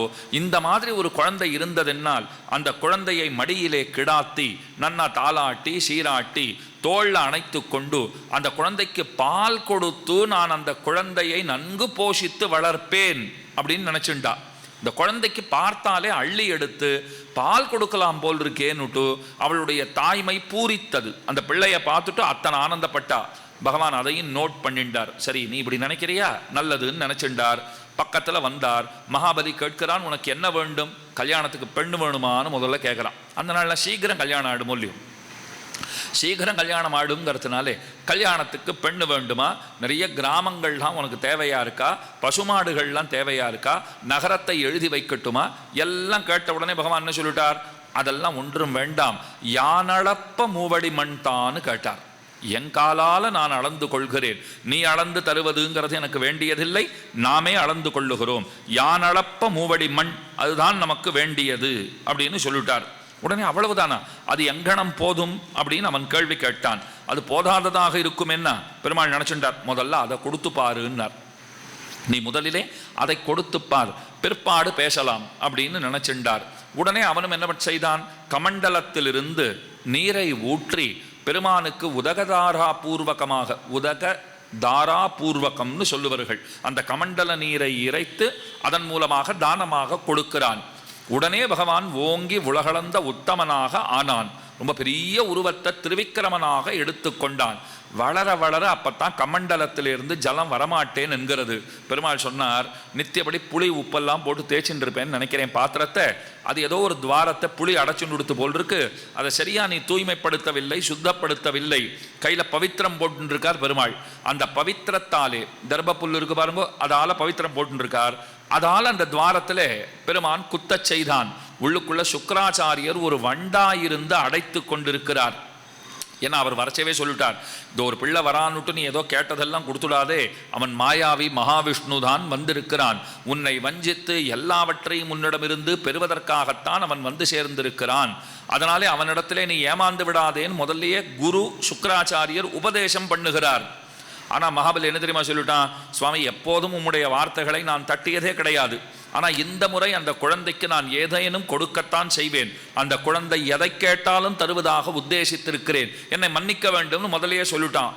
அவர் பார்த்தார், இவன் யாரா சொன்னாலும் புரிஞ்சுக்க மாட்டேங்கிறான், என்ன செய்யறதுன்னு தெரியல. நாம தான் ஏதாவது திட்டம் போட்டு இவன் ஏதும் தாராதபடிக்கு செய்ய வேண்டும்னு அவர் நினைச்சிருந்தார். வண்டினுடைய வடிவத்தை எடுத்து கொண்டு போய் கமண்டல துவாரத்தை அடைத்து கொண்டார். கையில பவித்திரம் போட்டு பெருமான் ஒரு குத்து விட்டார் பாருங்கோ. சுக்கிரன் கண்ணை துரும்பால் கிளறிய சக்கர கையன்னு பாசுரும். பெருமான் அவதரிக்கிற போதெல்லாம் பிராட்டி மட்டும் வரதில்லை, சக்கரத்தாழ்வார் வருவார், சங்காழ்வார், பாஞ்சஜன்யம் வருவார், கதை வரும், எல்லாரும் வருவா. அவள்லாம் கூடவே வரா. பெருமான் அவதரிக்கும் போதெல்லாம் சுதர்சனரும் பிறக்கிறார். நல்லா ஞாபகம் வச்சுக்கோங்க. கூரநாராயணஜீயர்னு ஒரு பெரியவர். அந்த பெரியவர் ஸ்ரீ சுதர்சன சதகம்னு இயற்றி இருக்கிறார். அதில் ஒரு ஸ்லோகத்தால் சொல்றார், வாணி பௌராணிகீயம் பிரதயதமஹிதம் பிரேக்ஷணம் கைட்டபாரேஹே சக்திர் யஸ்யேஷு தம்ஸ்ரானக பரசுமுகவியாபினி தத்விபூத்யாம் கர்த்தும் யத்தத்வபோதோ ந நிசிதமதிபிர்நாரதாத்யஷ்ச சக்யः தெய்வீம் வோ மானுஷீம் சக்ஷுபதி ச விபதம் துஸ்தராம் அஸ்திரராஜஹான்னு ஸ்லோகம். பெருமான் வராகாவதாரம் எடுத்தார். ஒற்றை பல்லுள்ள ஒற்றை கோரப்பல்லோட வந்த அவதாரம்னு நேற்றைக்கு சொன்னேன். அந்த கோரப்பல்லுனால தான் பூமியை இடந்தெடுத்தார். அந்த பல்லா இருந்தது யாருன்னா சுதர்சன ஆழ்வான் தான் பல்லா இருந்தார். பரசுராம அவதாரம் பண்றார். கையில பரசுங்கிற கோடரியை வைத்திருக்கிறார். அந்த கோடரி யாருனால் சுதர்சன ஆழ்வான் தான் கோடரியா இருக்கார். அப்ப வராகாவதார காலத்திலையும் வரார், பரசுராமாவதார காலத்திலையும் வருகிறார். கிருஷ்ணாவதார காலத்துல கேட்கவே வேண்டாம், கை கழலா நேமியானாக எப்போதும் கண்ணன் இருந்தான். எப்பவும் கையில பிடிச்சுட்டே இருக்கார் ஒல்லியோ சுதர்சனரே. அதே போல வாமனாவதாரம் செய்த போது அவர் கையில போட்டிருந்த பவித்திரத்தினுடைய நுனியிலே யார் இருந்தார்னால் சுதர்சன ஆழ்வார் இருந்தார். அதனால சுக்கிரன் கண்ணை துரும்பால் கிளறிய சக்கர கையன். உடனே பெருமான் ஓங்கி உலகளந்த உத்தமனாக ஆனான். திருப்பாவையிலே இந்த பாசுரத்தில் ரொம்ப ஆச்சரியமான அர்த்தங்கள் எல்லாம் சொல்லப்படுகின்றன. சிலவற்றை சொல்லுகிறேன். பெருமான் ஏன் சிரித்து போய் வந்தான், ஏன் ஓங்கி உலகளந்தான்? பெரிய திருவிக்கிரமன் ஆயிட்டானே, இதுக்கு என்ன காரணம்னு கேட்டா, இந்திரன் அழுத அழுகை கண்டு உருவம் சிரித்து போச்சுதான். இப்போ சாதாரணமாக நமக்கு வேண்டப்பட்டவா அவள் கஷ்டத்தை எல்லாம் நம்ம கிட்ட சொல்லி அழுதான்னு வச்சுக்கோங்க. நாம் என்ன தெரியுமா சொல்லுவோம், அந்த மனுஷன் வந்து அப்படியே ஒரு பாட்டம் அழுதுட்டு போனார் மழை பெய்யறா போல, என்ன பண்ணுறதுன்னே தெரியல, நான் அப்படியே குறுகி போயிட்டேன். நம்ம ஒரு வார்த்தை சொல்கிறோம் பாருங்க, அவர் முன்ன அப்படியே ஒன்றும் செய்ய முடியாது, நான் அப்படியே குறுகி போய் நின்றேன். குறுகுதல்ங்கிற வார்த்தையை நாம் உபயோகப்படுத்துகிறோம். ஆனால் உண்மையில் குறுகி போகிறோமான்னா அதெல்லாம் எப்படி இருக்குமோ அப்படியே தான் இருக்கும். 6 அடிக்கு இருந்தவன் ஒருத்தர் என் இதில் வந்து அழுதாருன உடனே 4 அடிக்கு ஆகிட்டேனே இப்போ. ஆனால் சொல்கிறேன் குறுகி போயிட்டேன். அவர் அழுறதை பார்க்க ரொம்ப கஷ்டமாக இருந்தது, என்னால் ஒன்றும் செய்ய முடியல, அப்படியே நான் குறுகி நின்றேன் அப்படிங்கிறோம் பாருங்கோ. நாம் எல்லாம் வார்த்தைக்கு தான் சொல்கிறோம். ஆனால் இந்திரன் அழுத அழுக கண்டு உண்மையாகவே பகவான் குறுகி போனான். அதுதான் வாமன வடிவம். வாமனன்னா குள்ளன்னு அர்த்தம். குள்ளனா வந்தார் பாருங்கோ. நீ அப்போ அத்தனை பெரியவன் குள்ளன் ஆயிட்டேன்னா, ஐயோ அவன் அழுத அழுகையை பார்த்தேன் நான் குறுகி போயிட்டேங்கிறார் பெருமாள். நாம் எல்லாம் வாய் வார்த்தைக்கு சொல்றதை நிஜமாவே பண்ணிவிட்டார். சின்ன பிள்ளையா வந்துட்டார். அப்புறம் ஏன் வளர்ந்தார்னு கேட்கப்பட்டது. அதுக்கு பதில் சொன்னா, இந்திரனுக்கு திரும்ப எல்லாம் கிடைக்க போறதுங்கிற சந்தோஷத்திலேயே வளர ஆரம்பிச்சுட்டார். இதுதான் பகவான். நமக்கு அவருக்கு இருக்கிற வேறுபாடு பாருங்க. எவனாவது அழிஞ்சான்னா நமக்கு அத்தனை சந்தோஷம், எவனாவது வாழ்ந்தான்னா அத்தனை துக்கம். பெருமாளுக்கு எவனாவது அழிஞ்சான்னா துக்கம் ஏற்படுறது, வாழ்ந்தான்னா அவனுடைய தந்தையை போல ஆனந்திக்கிறார். என்ன அழகான விஷயம் சொன்னா பாருங்க, தந்தையை போல ஆனந்திக்கிறார். ஸ்ரீராமாயணத்திலிருந்து ஒரு விஷயம் சொல்றேன். யுத்தம் நடக்க போகிறது, ராமனுக்கும் ராவணனுக்கும் யுத்தம் நடக்க போகிறது. தேவேந்திரன் ராமனிடத்துல வந்து கேட்டான், நான் என்ன ஒத்தாசை பண்ணட்டும் உனக்கு சொல்லுன்னு கேட்டான். ராமன் சொன்னா, பெரிய யுத்தம் நடக்க போகிறது, இந்த வானரங்கள்லாம் எனக்காக சண்டை போட போகின்றன. சண்டைனா உயிர் சேதம் இல்லாத இருக்குமா? பல வானரங்கள் மரிக்கக்கூடும், இறக்கக்கூடும். எனக்காக சண்டை போட்டு அவைகள் உயிர் துறப்பதை நான் விரும்பவில்லை. நான் ஒன்று பண்ணுறேன், அந்த வானரங்கள்லாம் அப்படி உயிரை விட்டதுன்னு சொன்னால் அவைகளுடைய சடலங்களை எல்லாம் பாதுகாத்து வைக்கிறேன். நீ வந்து அவைகளுக்கு உயிர் தர வேண்டியது. என்னால் இறந்தாரை பிழைக்க வைக்கும் சக்தி இந்திரனுக்கு உண்டுன்னு சொல்லுவார்கள். இந்திரன் கிட்ட ராமன் இதை சொல்லிட்டார். ராவணன் அங்கே பேசிட்டு இருந்தான். யுத்தம் நடக்க போகிறது, நிறைய ராட்சசர்கள் போவா. அப்படி அவள்லாம் போயிட்டா என்ன பண்ணுறது? அவன் சொன்னான், இத்தனை பெரிய கடல் இருக்கே, தூக்கி போடுன்னுட்டான். யார் உயிரை விட்டாலும் அந்த அரக்கர்களுடைய சடலங்களை எல்லாம் கடலிலே தூக்கி போட்டு விடுங்கள். ராமன் என்ன சொன்னார்? பத்திரமா வச்சு வைங்கோ வானரங்களை, அந்த சடலங்களுக்கு இந்திரன் வந்து உயிர் கொடுப்பான் அப்படின்னு சொல்லப்பட்டது. சொன்னபடிக்கு கடைசியில் இந்திரன் வந்து அத்தனை வானரங்களுக்கும் உயிர் கொடுத்தான். ஓரொரு வானரமும் என்னமோ தூங்கி எழுந்து வரா போல சோம்பல் முறித்து கொண்டு வந்து கொண்டிருந்தார்கள். ஒரு வானரம் வர வர மற்ற வானரங்கள் எல்லாம் ஆர்ப்பரித்தன. நல்லா கையை தட்டி ஆர்ப்பரிக்கின்றன, ஒன்றை ஒன்று கட்டி தழுவிக்கொள்கின்றன. அத்தனைக்கும் ஆனந்தம். ராமன் ஒருத்தர் மட்டும் சோகாவிஷ்டராக இருந்தார், சோகத்தோட காணப்படுறார். பக்கத்தில் லக்ஷ்மணன் மெதுவாக கேட்டான், அண்ணா எல்லாரும் சந்தோஷமா இருக்கா, உனக்கு என்னமோ இந்த வானரங்கள் பிழைச்சி வந்ததுல பெருசா விருப்பம் இல்லை போல் இருக்கு அப்படிங்கிற மாதிரி இருக்கு உன் மூஞ்சியை பார்த்தா. நாமளே சில பேர் வீட்டிலேயே சொல்லுவோம் பாருங்க, அது என்ன பண்ணாலும் சரி மூஞ்சி என்னமோ இப்படி இருக்குன்னுவா. சில பேரை பற்றி பேசுகிறோம் பாருங்க, என்ன பண்ணுங்கோ கனகாபிஷேகமே பண்ணினாலும் அந்த மூஞ்சியில சிரிப்பை பார்க்க முடியாது அப்படின்னு சில பேரை பற்றி சில பேர் பேசிட்டு இருப்பான்னு வச்சுக்கோங்க. சில பேரை பற்றி பல பேர் பேசிட்டு இருப்பான்னு வச்சுக்கோங்க. அதை போலத்தான் இந்த இடத்துல ராமன் மூஞ்சியை பார்த்தா என்னமோ அவர் கொஞ்சம் சோகமாக இருக்கா போல இருந்தது. ஏன் சோகமாக இருக்கீர், என்னாச்சுன்னு லக்ஷ்மணன் கேட்டான். இத்தனை பேரும் பிழைச்சி வராளே, அது உனக்கு ஆனந்தமா இல்லையாண்ணா? ஐயோ நான் அப்படி சொல்லுவேனா, இத்தனை வானரங்களும் பிழைத்து வந்தது எனக்கு மட்டற்ற மகிழ்ச்சி. ஆனால் ஏன் எனக்கு சோகம் ஏற்பட்டது தெரியுமா? ஜட்டாயு மரித்த போது அவருக்கு ஏதோ ஈமச்சடங்கெல்லாம் பண்றேன்னு சொல்லிட்டு அவரை நான் முடிச்சுட்டு வந்துட்டேன், இறுதிச் சடங்கெல்லாம் பண்ணிட்டு வந்துட்டேன், நான் தப்பு பண்ணிட்டேன் லக்ஷ்மணா, அதை பண்ணிருக்க கூடாது, அவரையும் கையோட எடுத்துக்கொண்டு வந்திருப்பேனாகில் இன்றைக்கு இந்த வானரங்களோடு கூட அவரையும் நான் பிழைத்திருக்க செய்திருப்பேன், அவரை இழந்துட்டேனேன்னு இன்றைக்கும் அழுகிறேன்னா ராமன். ஒரு பறவைக்காக இறங்கி இருக்கிறாருங்கிறத பாருங்கோ. அதைத்தான் பிதேவ பரிதுஷ்யதி வியசனேஷு மனுஷ்யானாம் பிருஷம் பவதி துக்கிதா. யாருக்காவது துன்பம்னா ராமனால அதை தாங்கிக்கவே முடியாது, யாருக்காவது சந்தோஷம்னா அந்த சந்தோஷப்படுறவரே ஆச்சரியப்படுவார், இதென்ன என்ன காட்டில் இவர் சந்தோஷப்பட்டு இருக்காரே. அதுதான் ராமனுடைய இயல்பு. அதனால எப்போது மகாபலி நீர் வார்த்து மூவடி மண் கொடுத்தானோ அப்ப பகவான் நினைச்சுட்டானா திரும்ப இதெல்லாம் தேவேந்திரனுக்கு கிடைக்க போறதுன்னு நினைச்சாரு பாருங்கோ. அந்த சந்தோஷத்தினாலேயே வளர்ந்துட்டார் பெருமாள். யாராவது பாவம் கொஞ்சம் பருமனா இருந்துட்டா நாம என்ன சொல்லுவோம், அவருக்கு என்ன சுவாமி ஓஹோன்னு வாழ்ந்துட்டு இருக்கார், பருமனா இருக்கார், உடம்ப பார்த்தா தெரியல அப்படின்னு விடுவா. அவரை போய் கேட்டால் தான் 1000 கம்ப்ளைண்ட்ஸ் சொல்லுவார். அவர் என்கிட்ட வந்து கழுங்க, நான் சொல்கிறேன் என் நிலைமை என்ன, எனக்கு என்னென்ன பிரச்சனைன்னு என்ன கேட்டால் தானே தெரியும். இல்லை சுவாமி ஊரில் ஒருத்தரை கேட்டேன், அவர் தான் சொன்னார் உடம்பை பார்த்தாலே தெரியறது பாருங்க, நல்லா பருத்து இருக்கார், வேளா வேலைக்கு சரியான சாப்பாடு, தீனி அளவே இல்லாத போயிட்டு இருக்கு, தீனி அளவில்லாத போகிறதா, நான் சாப்பிட்றது ஒரு தடவை வந்து பாருங்கோ இவ்வளவு தான் சாப்பிட்ணுன்னு மருத்துவர் சொல்லியிருக்கார், அவ்வளவும் என்னால் சாப்பிட முடியல, அதுலேயும் குறைவாத்தான் நான் சாப்பிட்டு இருக்கேன்னு அவர் சொல்லுவார். ஆனால் ஊர் உலகம் பாருங்க, அது என்னமோ கொஞ்சம் பருமனாக இருந்துட்டாலே என்னமோ ஓஹோன்னு சாப்பிட்றான், ரொம்ப சந்தோஷமாக இருக்கான்னுடுவா. ஆனால் சாதாரணமாக சந்தோஷம் நிறைய மனசில் இருக்குன்னு சொன்னால் உடம்பு நன்றாக இருக்கும், அதில் ஒன்றும் சந்தேகமே கிடையாது. உடம்பு கெட்டு போகிறதுக்கு முக்கியமான காரணம் என்ன, மனசு சரியில்லைன்னா உடம்பு கெட்டு போகிறது, அவ்வளவுதான விஷயம். மனசு சரியாக இல்லைன்னா அது ஆட்டோமேட்டிக்காக எங்கே ரிஃப்ளெக்ட் ஆகுது, உடம்புல தான் ரிஃப்ளெக்ட் ஆகுது. அதனால ஒருத்தனுக்கு சந்தோஷம்னா நல்லா புஷ்டியாக இருக்கான், பெருமான் ஓஹோன்னு புஷ்டி ஆயிட்டார், என்ன சந்தோஷம், தேவேந்திரனுக்கு எல்லாம் கிடைக்க போகிறதே அப்படிங்கிற ஆனந்தத்தாலேயே பெருமான் வளர்ந்து விட்டான். இப்போ கவனமாக ஒரு விஷயம் கேட்டுக்கோங்க, ஓரோரு அவதாரத்துக்கும் ஓரோரு விஷயத்திலே நோக்கு. இப்ப திரிவிக்ரம அவதாரம்ங்கிறத பகவான் செய்தாரே, வாமனனா வந்தார், திரிவிக்ரமனாக ஆனார். இந்திரன் வந்து அழுவதற்கு முன்பு, கவனமா கேளுங்கோ, இந்திரன் வந்து அழுவதற்கு முன்பு பனிப்பட்ட மூங்கில் போல பெருமான் கிடந்தார், நமுத்து போனவராட்ட இருந்தாராம். ஒருத்தனும் வந்து காப்பாத்துன்னே சொல்ல மாட்டேங்கிறானே, காப்பாத்துறதுன்னா அவருக்கு அத்தனை பிடிக்கும், யாரையாவது காப்பாத்துட்டே இருக்கணுங்கிறது அவருடைய ஆசை, காப்பாத்துது ஒருத்தனும் சொல்ல மாட்டேங்கிறானே அப்படின்னு பனிப்பட்ட ஒரு மூங்கில போல நமுத்து போனவர் ஆட்டம் பெருமாள் கிடந்தார்.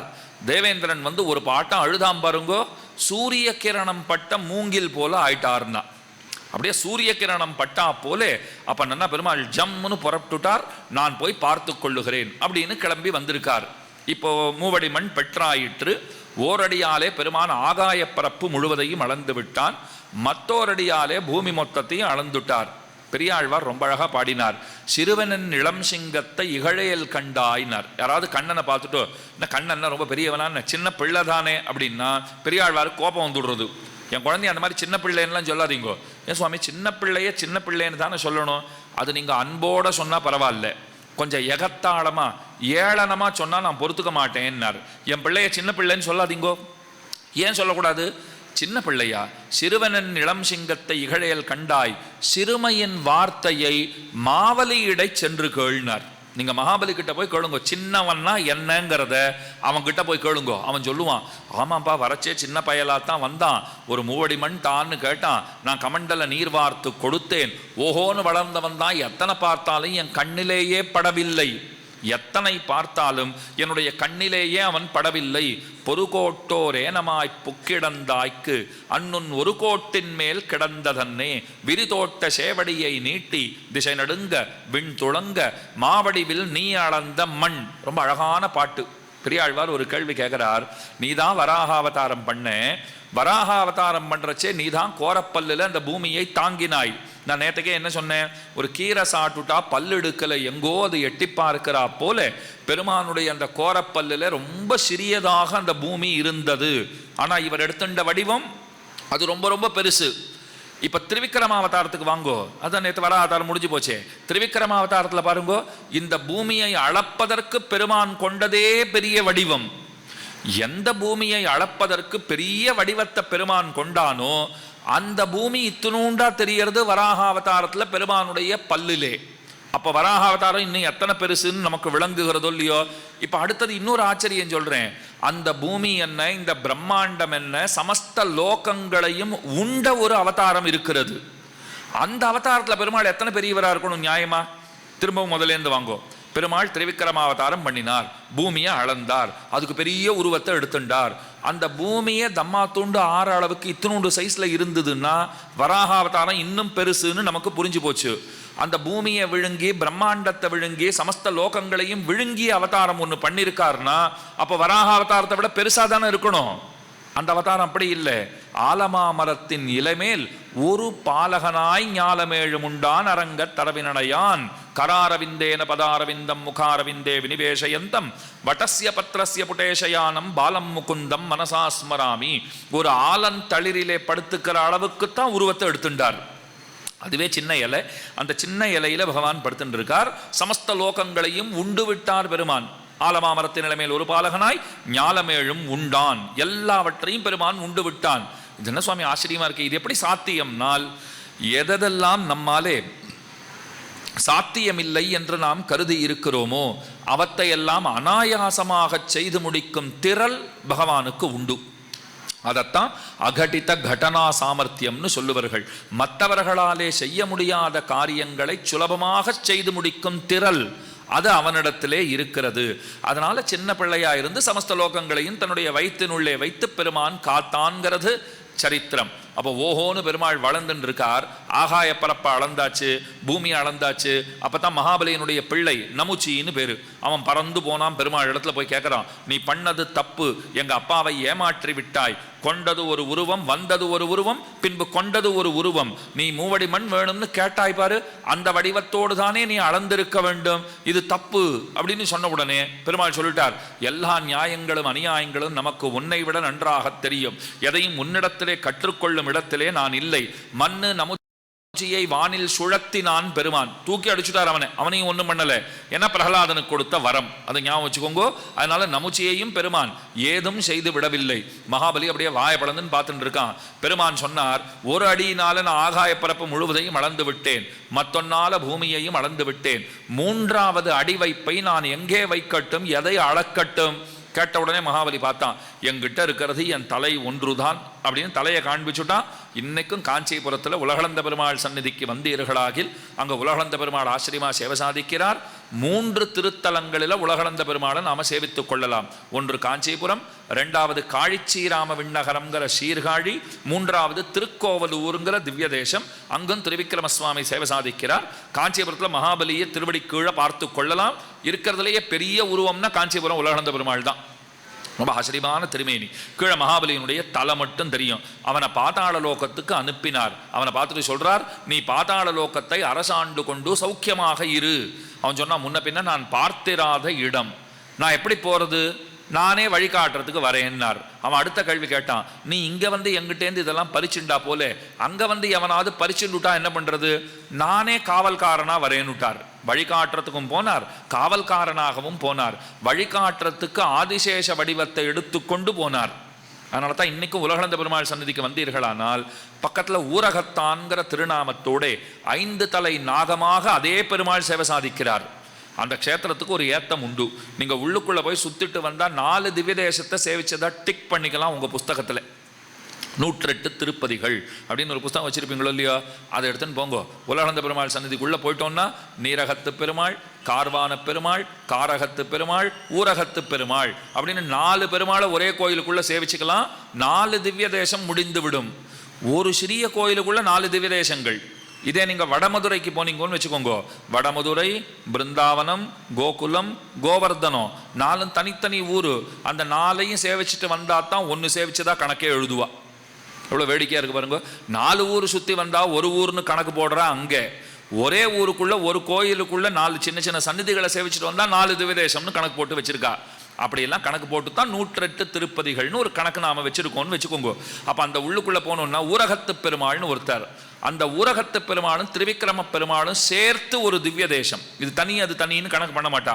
அப்படி கணக்கு பண்ணால் 5 திவ்ய தேசம் வந்துடும். மொத்தம் 4 தான் அங்கே. ஏன் 2 பேரும் ஒன்றுன்னா, சுவாமி அவர் தான் மகாபலிக்கு வழிகாட்டுறதுக்காக சேஷரூபத்தை எடுத்துட்டார். அதனால 2 பேரும் ஒருவர் தான் அப்படிங்கிறது அங்கே சொல்லப்படுகிற விஷயம். இன்னொன்று கீழே சொன்னேன், மகாபலியினுடைய பெண் பிள்ளை வாமனனை பார்த்துட்டு இந்த குழந்தை ஓஹோன்னு அழகா இருக்கானே, இவனுக்கு பால் கொடுக்கணும்னு என்னுடைய உள்ளம் ஆசைப்படுகிறதுன்னு சொன்ன பாருங்கோ. அந்த ஆசை முதல்ல இருந்தது. ஆனால் அந்த குழந்தை மூவடி மண் கேட்டு தகப்பனாரை வஞ்சித்து விட்டான்ங்கிறது தெரிந்த போது இந்த குழந்தைக்கா பால் கொடுக்கணும்னு நினைச்சேன். அப்படியே பால் கொடுத்தாலும் விஷத்தை தடவித்தான் கொடுப்பேன்னா பெருமாள் சொன்னார், ரெண்டும் நடக்கும்னார். நீ பால் கொடுக்கணும்னு ஆசைப்பட்டப்பார், அதுவும் நடக்கும். நீ விஷத்தை தடவி கொடுக்கணும்னு ஆசைப்படுறப்பார், அதுவும் நடக்கும். அந்த ரத்னமாலைங்கிற பெண் பிள்ளை தான் பூத்தனையாக பிறந்தாள். அந்த பூத்தனை பாலையும் கொடுத்தாள், விஷத்தையும் கொடுத்தாள். ஆனால் இதில் வேடிக்கை பாருங்க, பூத்தனைக்கு மோட்சம் கிடைச்சுடுத்து, மகாபலிக்கு இன்றைக்கும் கிடைக்கல. இன்னைக்கும் அவர் சிரஞ்சீவியாக தான் இருக்கார். பாதாள லோகத்தை அரசாண்டு கொண்டிருக்கிறார். சப்த சிரஞ்சீவிகளிலே அவர் ஒருவர். ஆனால் பூத்தனைக்கு மோட்சம் கிடைச்சுடுத்து. பால் கொடுக்கணும், பாலில் விஷம் கலந்து கொடுக்கணும்னு நினைத்தாள் பாருங்கோ. பெருமானுடைய சட்ட திட்டங்கள் எல்லாம் ரொம்ப வேடிக்கையாக இருக்கும். உங்களுக்கு இது புரியறதுக்கு ஒன்று சொல்கிறேன். ராமாயணத்திலே தசரத சக்கரவர்த்தி அவர் மோட்சத்துக்கு போல ஸ்வர்க்கத்துக்கு தான் போனார். ஸ்வர்க்கங்கிறது நம்ம போனால் எவ்வளவு புண்ணியம் இருக்கோ அவ்வளவு தான் வச்சிருப்பா. புண்ணியம் தீர்ந்து போச்சுன்னா கீழே அனுப்பிச்சுடுவா. அதனால் ஸ்வர்க்கம் போகிறதுக்கு ஒருபோதும் ஆசைப்படவே கூடாது. நரகம் போகிறதுக்கு எப்படி நாம் ஆசைப்பட போகிறதில்லை, அதை விட்டுடுங்கோ. போகணும்னா வைகுண்டத்துக்கு தான் போகணும். ஏன்னா அங்கே போனால் தான் திரும்ப வரமாட்டோம், அங்கே தான் சௌக்கியமாக இருப்போம், அங்கே தான் போகணும். இப்போ ராமனுக்கே அப்பா தசரதன், அவனுக்கு ஏன் மோட்சம் கிடைக்கல அப்படின்னா பராசர பட்டர் அழகாக பதில் சொல்கிறார். ராமனுக்கு அப்பனா இருக்கிறதுனால தான் ஸ்வர்க்கமாவது கிடச்சிது, இல்லைன்னா நரகம்தான் கிடச்சிருக்கும்னார். ஏன் தசரதன் அப்படி என்ன தப்பு பண்ணிவிட்டார் அப்படின்னா, ராமன்கிறவன் எத்தனை பெரிய தர்மம், அவன் தர்மமே வடிவானவன். அவனை விட்டு கொடுத்து தான் கொடுத்த வாக்குகளை காப்பாற்றுவதற்கு அவன் மும்முரமாக ஈடுபட்டானோ இல்லையோ. நானாக இருந்தால் என்ன பண்ணியிருப்பேன், நீங்களாக இருந்தால் என்ன பண்ணியிருக்கணும் தெரியுமா? அதெல்லாம் கிடையாது. ராமன் சாட்சாத் தர்மம். எப்போவோ 2 வாக்கு உனக்கு கொடுத்தேங்கிறதுக்காக ராமனை காட்டுக்கு அனுப்ப சொல்லுவியா நீ? அதெல்லாம் முடியாது. அவன் இங்கே தான் இருப்பான், நாளைக்கு அவன் தான் ராஜா, உனக்கு இஷ்டம் இருந்தால் இங்கே இரு, இல்லைன்னா என்ன வேணா பண்ணிக்கோன்னு சொல்லியிருக்கணுமா வேண்டாமா? அவன் என்ன நினச்சிட்டான், ஐயோ வாக்கு கொடுத்துட்டோமேன்னு அப்படியே தவியாய் தவித்தான். உனக்கு இந்த வித்தியாசமே தெரியலையே. சாட்சாத் தர்மத்துக்கும் சாதாரண தர்மத்துக்கும் இருக்கிற வேறுபாடே தெரியல. இப்போ உங்கள் முன்ன ஒரு 2 ஆப்ஷன் தான் இருக்குது. ஒன்று பொய் சொல்லி ஆகணும், இல்லைன்னா கொலை பண்ணி ஆகணும். 2த்துல ஏதாவது ஒன்று நீங்கள் செஞ்சு தான் ஆகணும்னு நான் சொல்லிட்டேன்னா, என்ன சுவாமி இப்படி வம்பில் மாட்டி விடுறீரே, ஏதோ ஒரு 1.5 மணி நேரம் உங்கள் பேச்சை கேட்கலாம்னு வந்தால் இது பெரிய பழிப்பாவமாச்சே. இல்லைம்மா 2த்துல ஏன்னா ஒன்று பண்ணித்தான் ஆகணும்னா சரி, அந்த பொய் சொல்கிறது அதை பண்ணிட்டு போய்டுறேன் நான். ஏன்னா கொலை பண்ணுறது ரொம்ப பெரிய தப்பாக தெரியறது, அதை நான் பண்ணலை. சரி பரவாயில்லன்னு விட்டேன் நான். சரி பரவாயில்ல, 2த்துல ஒன்று பண்ணணும், பொய் சொல்லிடுறீங்களா, ஓகே அதை பண்ணிவிடுங்கோ அப்படின்னு விட்டேன்னா நீங்கள் அதைத்தானே செலக்ட் பண்ணுவீங்கோ. தசரதன் என்ன தெரியுமா பண்ணிவிட்டான், கொலை பண்ணுறதை செலக்ட் பண்ணிவிட்டான். ராமனை காட்டுக்கு அனுப்புறதுங்கிறது கொலை செய்வதற்கு சமமானது. கொடுத்த வாக்குறுதியை காப்பாற்றணுங்கிறதுக்காக ராமனையே காட்டுக்கு அனுப்பிச்சுட்டான். அதனால தான் பராசர பட்டர் சொன்னார், அவனுக்கு நியாயமாக நரகம் தான் கிடச்சிருக்கணும். ராமனோட அப்பான்னு பார்த்துட்டு எல்லாம் என்ன முடிவு பண்ணாலும், ஐயோ ராமனோட அப்பாவை நரகத்தில் போட்டால் சரியா இருக்காது, சொர்க்கத்துக்கு அனுப்பிச்சு விடுங்கோன்னுட்டா. இது ஆச்சரியம் கிடையாது. கைகைக்கு மோட்சம் கிடைச்சிது. இது எவ்வளோ பெரிய ஆச்சரியம் பாருங்க. ராமனை காட்டுக்கு அனுப்பியவள் ராமனை வெறுத்தவள், அவளுக்கு மோட்சம் கிடைச்சது. அப்படி என்ன சுவாமி அவ பண்ணிட்டானால், பரம பாகவதனை தன்னுடைய பிள்ளை என்று அபிமானித்தாள். பரதனை என் பிள்ளை பரதன், என் பிள்ளை பரதன்னு சொல்லிட்டே இருந்தா பாருங்க. பரதனை போல ஒரு மகாத்மா ஒரு பாகவதனை பார்க்கவே முடியாது. ஒரு பாகவதனை என் பிள்ளைன்னு சொல்லிட்டு இருந்ததுனாலே அவளுக்கு மோட்சம் கிடைச்சுடுத்து. அவள் சொர்க்கத்துக்கெல்லாம் போல, நரகத்துக்கெல்லாம் போல, நேர மோட்சத்துக்கு போயிட்டா. ஆனால் தசரதன் சொர்க்கத்துக்குத்தான் போனான். அதே போலத்தான் ரத்னமாலைக்கு பூத்தனையாக பிறந்த காலத்திலே மோட்சம் கிடைச்சுடுத்து. ஆனால் மகாபலி இன்றளவும் கூட அவர் எங்க இருக்கிறார், அவர் பாதாள லோகத்தில் அரசாண்டு கொண்டிருக்கிறார். ஆக திருவிக்கிரமாவதாரத்தை பகவான் இப்படி பண்ணினார். ஓரோரு அவதாரத்தில் ஓரோரு விஷயம் நாம கவனத்திலே கொள்ள வேண்டும். இது முக்கியமான கருத்து. திருவிக்கிரமனாக ஆன போது அவருடைய திருவடியை நம்ம அத்தனை பேர் தலை மீதும் வைத்திருக்கிறார். எல்லாரும் தலையை தொட்டு பார்த்துக்கலாம். எல்லார் தலையிலையும் அவர் வச்சிருக்கார், தன்னுடைய திருவடியை வச்சிருக்கார், அனுகிரகம் பண்ணியிருக்கார். இங்கே நீங்கள் நியாயமாக ஒரு கேள்வி கேட்கணும், சுவாமி அவர் திருவடியை எங்கள் தலைமையில் வச்சிருக்காருன்னு சொன்னால் எங்களுக்கு எப்போவோ மோட்சம் கிடைச்சிருக்கணுமே, நாங்கள் ஏன் இப்பயும் இங்கே உட்காந்துட்டு இருக்கோம், இப்பயும் நீங்கள் பேசுறதை கேட்டுன்னு இப்படி கஷ்டப்பட்டு இருக்கோமே, ஏன் இப்படி அப்படின்னு கேள்வி கேட்பீர்களாகில் பகவானுடைய பதில் என்ன தெரியுமா? அதுக்கு யாருக்கும் மோட்சம் தரணுங்கிறத உத்தேசித்து அவர் திருவடிகளை நம்ம தலைமையில வைக்கலை. முதல்ல அதை தெரிஞ்சுக்கணும். இது புரியறதுக்கு ஒரு சமாதானம் சொல்லுவா.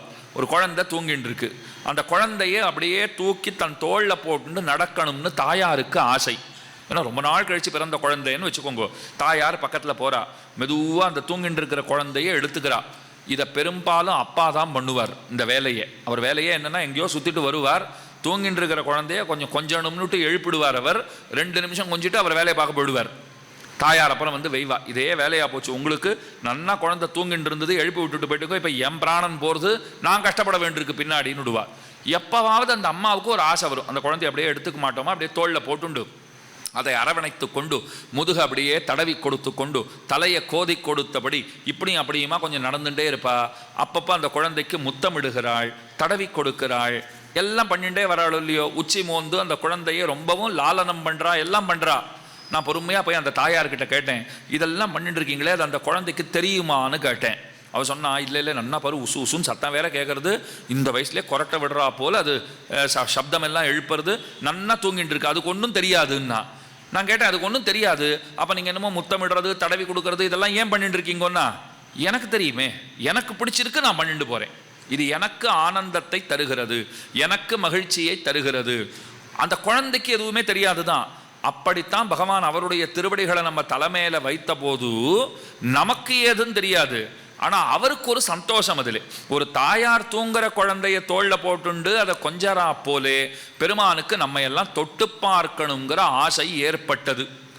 அதனால் என்ன பண்ணிவிட்டார் அவர், சரி எல்லாரையும் தொட்டு பார்த்துடுவோன்னுட்டு அத்தனை பேர் தலையிலும் திருவடிகளை வைத்தார். இதுக்கு ஒரு சுவையான காரணம் ஒன்று சொல்லுவா. என்ன காரணம்னா, இப்போ அந்த ஆலமாமரத்தின் நிலையில் ஒரு பாலகனா பெருமான் இருந்தாரோ இல்லையோ, சமஸ்த பிரம்மாண்டங்களையும் வயிற்றுல வச்சுட்டாரே, அப்போ கட்டவரலை தூக்கி தன்னுடைய வாயில வைத்து சுவைத்து பார்த்தார்.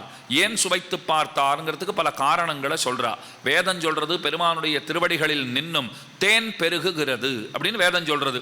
இது பெருமாளுக்கு ரொம்ப நாளாக சந்தேகமா, பக்தர்கள்லாம் எப்போ வந்தாலும் சரணாமிருத்தம்னு வாங்கி வாங்கி பருகிறா, நிஜமாவே நம்ம காலில் தேன் இருக்கான்னு பார்க்கணும்னு ஆசை. அத்தனை பெரிய பெருமாள் அவர் காலை பிடிச்சு அந்த கட்டவரல் எடுத்து வாயில வச்சுட்டா நன்னா இருக்குமா? அவர் பார்த்தார், சமயம் பார்த்து தான் அதை செய்யணும்னு காத்துட்டு இருந்தார். சின்ன பிள்ளையா ஆயிட்டார். அதுவும் யாரும் இல்லாத போதுதான் சில வேடிக்கையான வினோதமான செயல்களை எல்லாம் நாம் பண்ணுவோம். எல்லாரும் இருக்கிறச்சையெல்லாம் பண்ண மாட்டோம்னு பாருங்க. இந்த ஒப்பனை பண்ணிக்கிறவா வீட்டில் கண்ணாடி முன்னாடி நின்றுட்டு இருக்கான்னா கதவெல்லாம் தாழ்பாடெல்லாம் போட்டுட்டு நல்லா ஒப்பனையெல்லாம் பண்ணிட்டு நல்லா நெக்லஸ் எல்லாம் போட்டு அப்படி இப்படி சிரிச்சு பார்க்கறது, அப்படி சிரிச்சு பார்க்கறது. நான் இப்படி சிரிச்சா நன்னா இருக்கேனா, அப்படி சிரிச்சா நன்னா இருக்கேனான்னு பார்த்துட்டு இருப்பா. கண்ணாடி வாய் திறந்து பேசினா என்ன பேசி, எப்படி சிரிச்சாலும் நன்னா இல்லைன்னு சொல்லிடுமோ என்னமோ தெரியாது. ஏதோ இந்த ஒப்பனை பண்ணுறவாள்லாம் அப்படி தங்களுக்கு தாங்களே பேசி பார்த்துக்கிறது. அப்படி போனால் கையை இப்படி கொடுத்து பார்த்துக்கணும், ஒருத்தர் கை கொடுக்கணும்னா இப்படி கொடுக்கணும், கை கூப்பிட்றதுனா இப்படி கூப்பிடணுமா இப்படி கூப்பிடணும், இதெல்லாம் அவளே பார்த்துப்பா. அது தனியாக இருக்கச்சே தான் இந்த மாதிரி வேலையெல்லாம் பண்ணுவாள். நல்லா கவனிச்சு பாருங்க.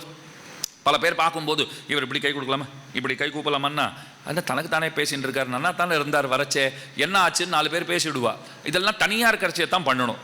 அதனால் பகவான் என்ன தெரியுமா பண்ணிவிட்டார், நம்ம காலை எடுத்து நாம் சுவைத்து பார்க்க வேண்டும்னு சொன்னால் அதை தனியாக இருக்கும்போது தான் பண்ணணும். இப்போ தான் எல்லாரையும் வயிற்றுக்குள்ளே போட்டாச்சே, யாரும் வெளியில் இல்லை, இதுதான் சரியான தருணம் அப்படின்னு திருவடியை பிடித்து கொண்டான். திருவடி விரலை தன்னுடைய வாயிலே வைத்து கொண்டான். தித்தித்ததாம் பெருமானுக்கு. உண்மைதான், என்னமா தித்திக்கிறது அப்படின்னார். அப்ப திருவடியை சுவைத்ததற்கு அது ஒரு காரணம். அடுத்தது, உள்ளே இருக்கிற நமக்கு தேனை பருக கொடுப்பதற்காக நாம் எல்லாம் உள்ள உட்கார்ந்துட்டு இருக்கோம். பெருமாள் பார்த்தாராம், இவாள்லாம் என்ன சாப்பிடுவா பாவம், வேளா வேளைக்கு சாப்பிட்டு மட்டுமே பழக்கப்பட்டு இருக்கிறவர்கள், அவளுக்கு எதனா கொடுத்துன்னு இருக்கணுமே, என்ன கொடுக்கறதுன்னு பார்த்தார். திருவடியில் தேன் இருக்கே, கொடுத்துருவோம் அப்படின்னு தேனை பருக கொடுத்தார். இது 2வது. 3வது காரணம் ரொம்ப அழகா சொன்னா, நமக்கெல்லாம் நல்ல இடத்துல இருக்கிறதுன்னா பெருசா பிடிக்காது, ஓடி போகிறதுக்கு தான் பார்த்துட்டே இருப்போம், எப்போ கிளம்பலான்னுட்டு.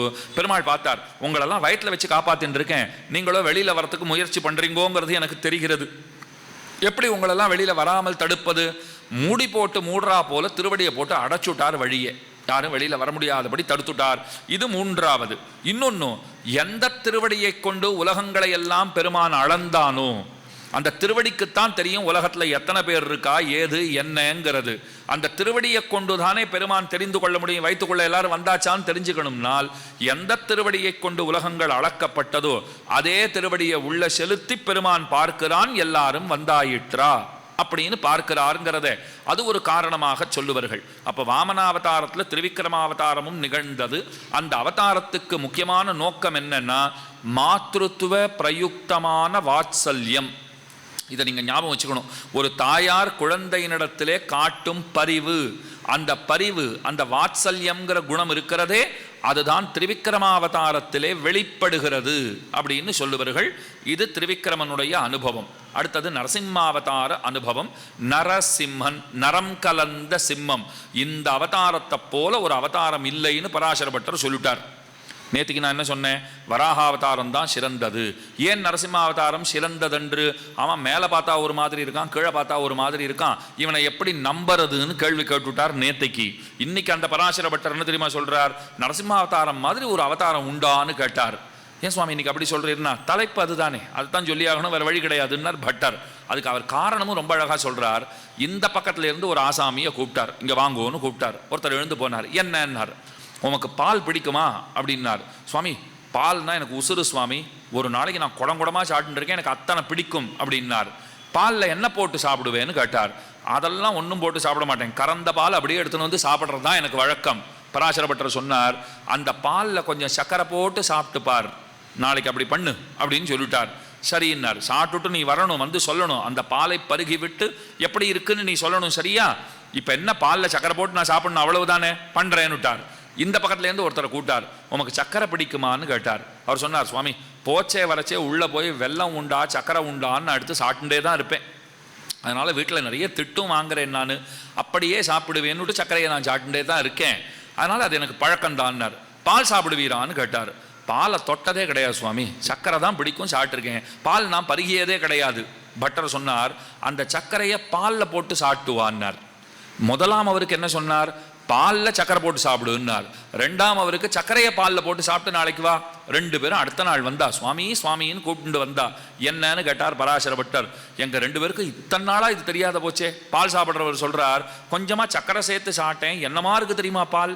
சக்கரை சாப்பிட்றவர் சொல்றார், சக்கரையை பாலில் போட்டு சாப்பிட்டேன், அது என்னமா இருக்கு தெரியுமா அப்படிங்கிறார். இதுதான் நரசிம்மாவதாரம்னார் பராசர பட்டர். பாலும் சக்கரையும் சேர்ந்தார் போன்ற அவதாரம். ஏன் அப்படி சொல்றார் அப்படின்னா, சில அவதாரங்கள் மிருகமாகவே பெருமான் பிறந்த அவதாரங்கள், சில அவதாரங்கள் மனிதனாகவே பிறந்த அவதாரங்கள், சிலது வெறும் சர்க்கரையை போல இருக்கு, சிலது வெறும் பாலை போல இருக்கு. நரமும் சிம்மமும் நரமும் மிருகத்துவமும் கலந்த அவதாரம், மனிதனும் மிருகமும் சேர்ந்த அவதாரம், பாலும் சர்க்கரையும் சேர்ந்தார் போல ஒரு அவதாரம் உண்டுன்னு சொன்னால் அந்த பெருமை நரசிம்மாவதாரத்துக்குத்தான் உண்டு. அதனாலே நரசிம்மாவதாரம் சிறந்தது என்று பராசர பட்டர் அருளி செய்கிறார். எதற்காக பெருமான் நரசிம்மனாக பிறந்தான்? ஹிரண்யாக்ஷன்கிற அசுரனை வராக பெருமாள் முடிச்சுட்டாரோ இல்லையோ, ஹிரண்யகசிப்புவுக்கு தாங்க முடியாத கோபம். அப்போதிலிருந்து பெருமானை வெகுவாக நிந்திக்க ஆரம்பித்தான், பழிக்க ஆரம்பித்தான். அவன் தவம் இயற்றுவதற்காக சென்றிருந்தான். அவனுடைய மனைவி கயாதுன்னு பேரு. அவளுக்கு வயிற்றிலே குழந்தை கரு உண்டாகி இருந்தது. அந்த குழந்தை வயிற்றில் இருக்கிறச்சேவே நாரதர் போயிட்டார், கதையெல்லாம் சொல்றதுக்குன்னு போயிட்டார். 7-8 மாச குழந்தை. அப்போவே இவர் உட்கார்ந்து பெருமானுடைய கதைகளை எல்லாம் சொல்லுவார். அந்த அம்மா கேட்டுட்டே தூங்கி போயிடுவா. இவர் சரி குழந்தை உள்ளுக்குள்ள வயிற்றில் இருக்கு, இந்த அம்மா தூங்கி போயிட்டா நம்ம போகலாம்னு எழுந்தாருன்னா குழந்தை உள்ளே இருந்து கொட்டுமா, நான் கேட்டுட்டு இருக்கேன்னு சொல்லுமா. அந்த குழந்தைக்கு இவர் கதை சொல்லிட்டு வருவாராம். நீங்கள்லாம் கேள்விப்பட்டீங்களான்னு எனக்கு தெரியல, அமெரிக்காவில் நாசாலாம் இருக்குது பார்த்தீங்களா, அவள்லாம் ஒரு ஆராய்ச்சி பண்ணாலாம். என்ன ஆராய்ச்சின்னா, ஒரு குழந்தை தாயின் வயிற்றினுள்ளே வளருகிற காலத்திலே 6-7 மாதங்களிலேயே அதற்கு கேட்கும் திறன் ஏற்பட்டு விடுகிறது, புரிந்து கொள்ளும் திறன் உண்டாகி விடுகிறது. நீங்கள் அப்போதிலிருந்தே அதனால தான் பாருங்க, நம்ம ஊர்லாம் சீமந்தம்னு சொன்னால் வீணை மீட்பதுன்னெலாம் வச்சிருப்பா. எத்தனை பெரிய மேதாவிகள்னு பாருங்க. இதெல்லாம் என்னைக்கோ ஏற்பாடு பண்ணி வச்சிருக்கா. 7 மாச குழந்தையாக இருக்கும் போதே நீங்கள் பாடங்களை கூட ஆரம்பிச்சு விடலாங்கிறா. அதுதான் அதையும் பண்ண ஆரம்பிச்சுட்டா இப்போ என்ன பண்ணுறது? ஏற்கனவே 2 வயசுக்கு ஸ்கூலில் கொண்டு போய் பிடிச்சி தள்ளி விடுறோம். இன்னும் வயிற்றில் இருக்கிறச்சவே 7 மாச குழந்தையாக இருக்கிறச்சவே அப்படியே சாஞ்சின்னு உட்காந்துட்டு ஏ பின்னு ஆரம்பிச்சிட வேண்டியது தான் நினைக்கிறேன். அந்த குழந்தைக்கு அதெல்லாம் புரியுங்கிறா. அதனால தான் சில குழந்தைகள்லாம் 1-2 வயசில் நீங்கள் எந்த ராகம் பாடினாலும் சொல்லும். அபிமன்யு சரித்திரமும் நம்ம அதைத்தானே பார்க்கிறோம். ஒரு வியூகம்னு சொன்னால் அந்த வியூகத்துக்குள்ளே புகுவது எப்படி? அவன் தாய் வயிற்றில் இருக்கும்போது அங்கே எல்லாம் பேசிட்டு இருந்தா. உள்ள போறதை பற்றி எல்லாம் பேசினாலே தவிர வெளியில் வரதை பற்றி யாரும் அப்போ பேசலை. உள்ள போறதை அவன் கேட்டுட்டு இருந்தான், நன்னா அது மனசில் பதிஞ்சு போச்சு, உள்ள போனான். ஆனால் வெளில வரதை பற்றி பேசி இருக்கவில்லை, அதை பற்றி அவன் தெரிஞ்சுக்கல, அங்கேயே அகப்பட்டு கொண்டான். இப்போ இங்கேயும் பிரகலாத சரித்திரத்திலையும் அதே தான். வயத்துக்குள்ளே இருக்கிறச்சேவே நாரதர் கதை சொல்லி கேட்டிருக்கார். இது அமெரிக்கா இன்னைக்கு சொல்கிறது, நாசா இன்னைக்கு சொல்கிறது. நீங்கள் வயிற்றில் இருக்கிறச்சேவே பாடத்தான் ஆரம்பிச்சிடுங்க. இன்னும் புதுசாக அவள் கண்டுபிடிச்சா மாதிரி சொல்கிறா. அதுதான் நான் வேடிக்கையாக சொல்கிறது உண்டு. நம்மவர்களுக்கு நாரதர் சொன்னால் நம்பிக்கை வருவதில்லை, நாசா சொன்னால் தான் நம்பிக்கை வருது. நாரதர் சொன்னார்னா யாராவது நம்புவாளா? இப்போ சுவாமி நீர் என்ன சுவாமி ஒரே கதையாக விட்டுருக்கீர், நாங்கள்லாம் வெளில உட்காந்துருக்கோம், எங்களுக்கே நீர் சொல்கிறது ஒன்றும் புரியல, இதில் வயத்தில் உட்காந்து கேட்டால் புரியுமாமே அப்படின்னு ரொம்ப தெளிவோட ஒரு கேள்வியை கேட்டுடுவீங்கோ. ஆனால் பிரகலாதன் வயிற்றினுள்ளே இருந்தே கருவிலே உடையவன் அவன். எந்த குழந்தை கருவாக இருக்கிற காலத்திலும் அது வளர்ந்து வெளிப்படுகிற காலத்திலே பகவானாலே பார்க்கப்படுகிறதோ அந்த குழந்தை அதிமேதாவியாக இருப்பான். அந்த குழந்தை மோட்சத்திலே ஆசை இருப்பவனாக இருப்பான். சிறந்த பண்டிதனாக அறிவாளியாக இருப்பான். அப்படிப்பட்ட பிள்ளைதான் பிரகலாதன். அந்த குழந்தை பிறந்தான். நிறைய வரங்களை வாய்ந்து இரண்யகசிபு வருகிறான். தொகுத்த வரத்தனாய்னு சொல்லுவார்கள். வரம் வாங்கிறது எப்படிங்கிறத அவங்கிட்ட தான் வகுப்படுத்துக்கணும். அந்த மாதிரி வரம் கேட்குறானோ இல்லையோ, உள்ளக்கூடாது, வெளியில் கூடாது, கார்த்தால கூடாது, சாயங்காலம் கூடாது, ராத்திரி கூடாது, எல்லாத்தையும் கேட்டுட்டான். எதுவும் மிச்சமே இல்லை. ஆயுதங்கள்னால கூடாது, மனிதனாக இருக்கக்கூடாது, மிருகமாக இருக்கக்கூடாது, தேவர்களாக இருக்கக்கூடாது. பிரம்மா பார்த்தால் சுற்றி சுற்றி மரணமில்லா பெருவாழ்வைத்தான் கேட்கிறான். இவனுக்கு சாவே கிடையாதோ அப்படின்னு பிரம்மாவே ஒரு கணம் அதிர்ந்து போனார். கடைசியில் ஒரு வார்த்தை சொன்னா ஹிரண்யகசிபு, உம்மாலே படைக்கப்பட்ட எதொன்றினாலும் எனக்கு மரணம் நிகழவே கூடாதுன்னா. பெருமூச்சு விட்டார் பிரம்மா. என்னால் படைக்கப்பட்ட எதாலும் உனக்கு ஒன்றும் ஆகாது, நல்ல வேளையாக என்னையே படைத்தவன் இருக்கிறான், அவன் பார்த்து கொள்வான் அப்படின்னு நினைத்து கொண்டார். அதனால தான் பெருமானே அவதரித்து இரண்யனை முடித்தார்.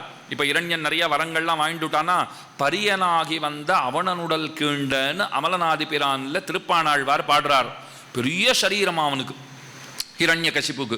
இதை எப்படி வர்ணிக்கிறார்கள் நம்முடைய ஆச்சாரியர்கள்னா, யாரோ ஒரு ராஜா, மாம்சம் சாப்பிட்ற ராஜா. அந்த ராஜாவிற்கு நல்லா கொழுகொழுன்னு இருக்கிற பன்றிகளை பல பேர் பரிசளிப்பார்களாம். அவனுக்கு அது ரொம்ப பிடிச்சிருக்கு போல் இருக்கு. அப்போ அந்த ராஜா கிட்ட நமக்கு எதனா காரியம் ஆகணும்னு வச்சுக்கோங்க, அவன் என்ன செய்வா, ராஜாவுக்கு பிடிச்ச மாதிரி மாம்சங்கள் எல்லாம் கொடுத்து அனுப்பணும். அதுக்குன்னே தீனி போட்டு ஒரு பிராணியை வளர்த்து கொண்டு போய் நிறுத்திடுவா. இந்தா அப்படின்னு கொடுத்துருவா. அதை பார்த்துட்டு ராஜா சந்தோஷப்பட்டு, டே இவன் என்ன கேட்டாலும் கொடுங்கடா அப்படின்னு சொல்லிவிடுவான். அதை போல பெருமான் இப்போ நரசிம்மமா வரப்போறார். அவர் கைகளுக்கும் கைவிரல்களுக்கும் தீனி போடுறா போல ஒருத்தன் இருக்க வேண்டும். கடைசியில் அவர் இப்படி சொல்லிடக்கூடாது இல்லையோ, இவனை முடிக்கிறதுக்காக நான் அவ்வளோ கஷ்டப்பட்டு வந்தேன், இவ்வளவுதானா கடைசியில் இந்த ஒல்லி பிச்சானா இருக்கானேன்னு சொல்லிடக்கூடாது. அப்போ பெருமாள் கையால் முடியணுங்கிறதுக்காகவே பெரிய சரீரத்தோடு இருந்தான் பரியனாகி வந்த அவுணன். அவன் என்ன செய்தான், தன்னுடைய பிள்ளையை பள்ளிக்கூடத்திற்கு அனுப்பினான். எல்லா தாயும் தகப்பனாரும் பண்ணுறது தான். பள்ளிக்கூடத்திற்கு அனுப்பி வைத்தான். குழந்தை பள்ளிக்கூடத்துக்கு போச்சு. அங்கே போய் எல்லா குழந்தைகளுக்கும் நாராயண நாமத்தை அது சொல்லி கொடுத்து விட்டது. பிரகலாதன் மிகச்சிறந்த பிள்ளை. நான் ஏன்னு சொல்கிறேன், ஸ்ரீவிஷ்ணு புராணத்தில் பராசர பகவான் சொல்கிறார், எப்பப்பெல்லாம் இரணியன் பிள்ளையை கூப்பிடுகிறானோ, பிரகலாதா அப்படின்னு ஒரு குரல் கொடுத்தால் அந்த குழந்தை வரும்போதெல்லாம் தந்தையை வணங்கி விட்டுத்தான் தந்தையினிடத்திலே போகிறது. இதை ஓரொரு இடத்துலையும் விஷ்ணு புராணத்தில் பராசரர் காட்டுறார். எந்த குழந்தையாவது இன்னைக்கு நாம அப்பா வந்து பிள்ளையை கூப்பிட்டாருன்னா வந்த உடனே விழுந்து சேவிக்கிறது. முதல்ல பிள்ளை வரதான் பாருங்கோ. கூப்பிட்ட குரலுக்கு எந்த பிள்ளைதோ அப்பா கூப்பிடுறாரேன்னு வந்து நிற்க போறானா? இப்போ அப்பா வேணும்னா தேடி போய் என்ன சொல்லணுமோ சொல்லிட்டு வரணுமே தவிர, அந்த பிள்ளை வந்த உடனே பிரகலாதன் அவள் அப்பா கூப்பிடுறச்செல்லாம் போய் விழுந்து சேவிப்பானா? நீ விழுந்து சேவின்னா, நீ கூப்பிட்டதுக்கு நான் வந்ததே பெரிய விஷயம். இதில் விழுந்து வேற வணங்கணுமா? என்ன எனக்கு பிறந்த நாளா, உனக்கு பிறந்த நாளா? எதுக்கு இப்போ விழுந்து வணங்கணும்? எப்போது பெரியவர்களை கண்டாலும் நாம் விழுந்து வணங்க வேண்டும். சாஸ்திரம் என்ன தெரியுமா சொல்றது? பெரியவர்கள் வந்தாலே நாம் எழுந்துக்கணுங்கிறது. ஏன் எழுந்துக்கணும்னா, எழுந்துக்கலைன்னா நம்முடைய 5 பிராணன்கள் உள்ள இருக்கு பாருங்கோ, அது வெளியில போக முயற்சி செய்யுமாம். அப்படின்னா ஆயுள் குறையும்னு அர்த்தம். பெரியவர்கள் வரும்போது நாம் அமர்ந்திருந்தோம்னால், இதெல்லாம் அந்த நாள் அதுக்கு தான் வச்சுருந்தா. மாமியார் வரா, மாமனார் வரா, மைத்துனர் வராருன்னா ஒரு பெண்மணி பாவம் வெள்ளையே வரமாட்டா, அது பெரிய அடிமைத்தனம் அப்படி இப்படின்லாம் பல பேர் சொல்லிவிடுவா. இதெல்லாம் சொல்கிறதுக்கே இப்போ பயமாக இருக்குன்னு வச்சுக்கோங்க. எங்கே மாதர் சங்கம் எல்லாம் புறப்பட்டுட்டா என்ன பண்ணுறது? இப்போ இதெல்லாம் ஒரு காரணத்தோடத்தான் வச்சா. இதெல்லாம் ஒன்றும் காரணம் இல்லாமல் இதெல்லாம் வைக்கப்படவில்லை. அளவுக்கு அதிகமான அடக்குமுறையை யாரும் இங்கே ஆதரிக்கவில்லை. அப்படி புரிந்து கொள்ள வேண்டாம். மரியாதை கொடுப்பதுங்கிறது ஒரு தவறா? பெரியவர்களுக்கு மரியாதை கொடுப்பதுங்கிறது நம்முடைய பாரத தேசத்தினுடைய பண்பாடு. அதை எங்கனம் நாம் தவறுன்னு சொல்ல முடியும்? ஆனானப்பட்ட பெருமாளும் பிராட்டியுமே கூட சேன முதலியார் வராருன்னு வச்சுக்கோங்க. சேனை முதன்மையார் விஸ்வக்சேனர்னு அவருக்கு பேரு. அவர் வரார்னு சொன்னா மாமனாரை பார்த்த மருமகளை போல தாயார் நகர்ந்து போகலாம். இத்தனைக்கும் சேன முதன்மையார் இவாளுக்கு பிள்ளை தானே. பெருமானுக்கும் பிராட்டிக்கும் எல்லா பக்தர்களும் குழந்தைகள் தான். சேன முதன்மையாரும் குழந்தை தான். ஆனால் தாயார் சொல்லுவலாம், எனக்கு என்னமோ அவரை பார்த்தா ஒரு மாமனார் ஃபீலிங்குன்றா. அவர் வந்தாலே எனக்கு கை காலெலாம் நடுங்கிறது. அவர் கொஞ்சம் அதட்டலாம் சொல்லிடுவார், பெருமாளே இன்னும் எவ்வளோ நாள் பேசிட்டு இருக்க போறீங்க, மணியாச்சு படுத்துக்கோங்கன்னா. இதைத்தான் நம்முடைய ஆச்சாரியர்கள் சொல்லுவா. பெருமாள் எங்கெங்கெல்லாம் படுத்துக்கிறார் அப்படின்னா 3 இடங்களை முக்கியமாக சொன்னா. எங்கெங்கே? சேனை முதன்மையார் திருப்பிரம்பின் கீழேன்னா. ஸ்கூல் டீச்சர்லாம் கையில் பெரம்பு வச்சிருக்கா மாதிரி அவரும் கையில் பெரம்பு வச்சிருக்காரு. வேத்திரபாணின்னு பேர். நீங்கள் எந்த விதேசத்துக்கு போய் சேன முதன்மையார் சேவிச்சு பாருங்க, இந்த கையை இப்படி வச்சுருக்காருன்னா கைக்கு கீழே கதை இருக்கா போல ஒரு கோல் இருக்கும். அதற்கு வேத்திரம்னு பேர். வேத்திரபாணி அப்படின்னு அவருக்கு பெயர். அந்த பெரம்பு அப்படி எடுத்துன்னு வந்துட்டா பகவான் என்ன தெரியுமா சொல்லுவாராம், தோ படுத்துட்டே இருக்கேன், தோ தூங்கியாச்சு, தோ போத்தின்னுட்டேன்னு வரான். அதை பார்த்தாலே பயம். அப்போ அந்த பிரம்பின் கீழே பகவான் படுத்துடுறார். திருவனந்தாழ்வான்ல ஆதிசேஷன்ல படுத்துகிறார். பெரிய திருவடி முதுகுல படுத்துடுவார். கருடன் முதுகுலையே அப்படியே பெருமான் படுத்துட்டார்னா கருடன் அப்படியே நான் பார்த்துக்கிறேன் நீ தூங்குன்னுடுவாராம். இதெல்லாம் பகவான் உறங்கும் இடங்கள்ங்கிறா. அப்போ சேனை முதன்மையார் வந்துட்டா மாமனார் வரார்னு எழுந்து நிற்கிறா பிராட்டி. அவளே அத்தனை மரியாதை கொடுக்கறான்னு சொன்னால் வீட்டில் இருக்கிற பெரியவர்களுக்கும் நாம் மரியாதை கொடுக்கத்தானே வேண்டும். இப்போ மரியாதை கொடுக்காத உட்கார்ந்துட்டு இருந்தேன்னா என்னுடைய பஞ்சப்பிராணங்கள் வெளியிலே போக முயற்சி செய்யும். அதை அடக்குவதற்கு யாது வழினா எழுந்து நின்னா அடங்கிடும். அவ்வளவுதான் விஷயம். பெரியவர்களை பார்த்து எழுந்து நின்றுட்டா அடங்கிடும். வணங்கினால் ஆயுள் கூடும். எத்தனைக்கெத்தனை வணங்குகிறோமோ அத்தனைக்கத்தனை நமக்கு நல்லது. பெரியவர்களை கண்டால் வணங்க வேண்டும். இது ஆச்சா விஷயம். அப்போ ஹிரண்யகசிப்பு கூப்பிடுறச்சையெல்லாம் பிரகலாதன் வருகிறான், விழுந்து வணங்குகிறான். ஆனால் பிரச்சனை என்னன்னா, எனக்கு நீதான் தெய்வம்ங்கிறத நான் ஒப்புக்கொள்ளுகிறேன். ஏன்னா தந்தையை காட்டிலும் மேலான தெய்வம் கிடையாது. எனக்கு நீதான் தெய்வம்.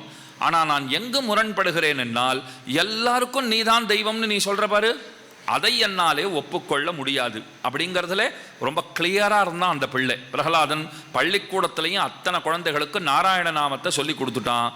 பள்ளியிலோதி வந்ததன் சிறுவன் வாயிலோர் 1000 நாமம் ஒள்ளியவாகி போதவாங்கதனு கொன்னுமோர் பொறுப்பிலனாகி பிள்ளையை சீறி வெகுண்டு தூண்புடைப்ப பிறையை தனல் விழி பேழ்வாய் தெள்ளிய சிங்கம் ஆகிய தேவை திருவல்லிக்கேணி கண்டேனேன்னு ரொம்ப ஆச்சரியமான பாசுரம். திருவல்லிக்கேணிக்கு போனோம்னால் 5 எம்பெருமான்களை அங்கே சேவிச்சுக்கலாம். பார்த்தசாரதி பெருமாள், வெங்கடகிருஷ்ணன் மூலவர், பார்த்தசாரதி பெருமாள், ராமர் சந்நிதி இருக்கு, வரதராஜ பெருமாள் சந்நிதி உண்டு, ஸ்ரீமன்னாதன் ரங்கநாதன் சந்நிதி உண்டு, நரசிம்ம பெருமாள் சந்நிதி உண்டு. அதான் அடியன் வேடிக்கையாக சொல்றது உண்டு.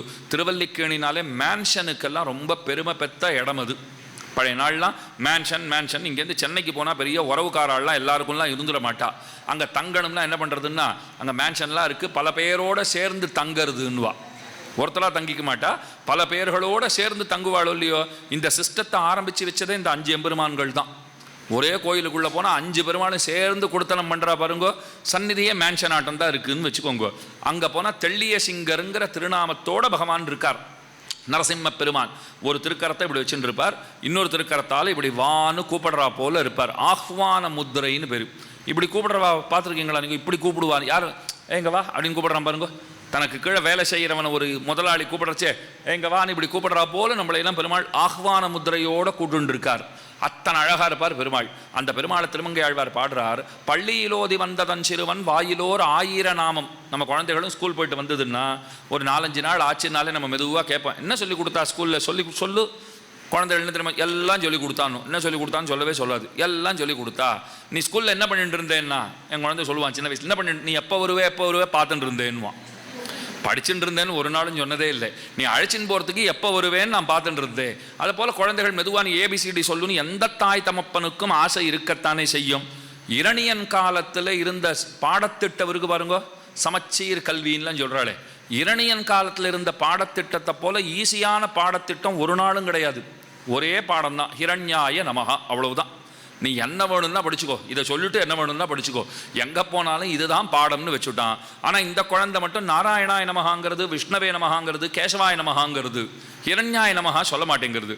இரணியன் பார்த்தான், எல்லா குழந்தைகளும் சொன்னாலும் என் குழந்தை என் மடியில் உட்கார்ந்து கொண்டு என் பெயரை சொல்லி நமஹான்னு சொன்னால், ஏன்னா அது 2 தடவை நானே சொல்லிட்டேன், இப்போ 3ஆம் தடவை நம்ம சொல்ல வேண்டியது இல்லை. அது நீங்களே புரிஞ்சுக்கோங்க.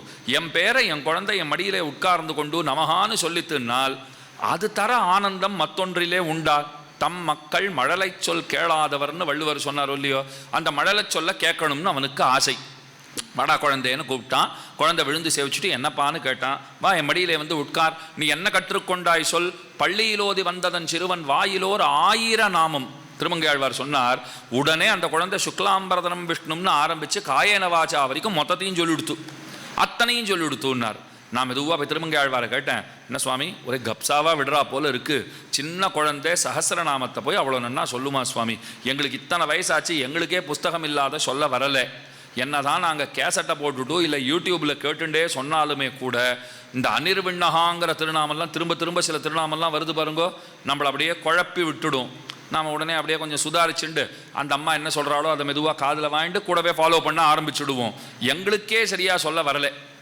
இதில் தம்மாத்தூண்டு பிள்ளை இப்போ தான் ஸ்கூல் போய் 4 நாள் ஆயிருக்கு, அந்த குழந்தை சஹஸ்ரநாமம் சொல்ல போகிறதா? நியாயமான கேள்வி. திருமங்கையாழ்வார் சொன்னார், ரொம்ப நியாயமாக தான் நீ கேள்வி கேட்டிருக்கேன். முதல்ல நான் ஒன்று சொல்கிறேன், முதல் சமாதானம் உனக்கு சொல்கிறேன், என்ன கேளு. என்ன சமாதானம்?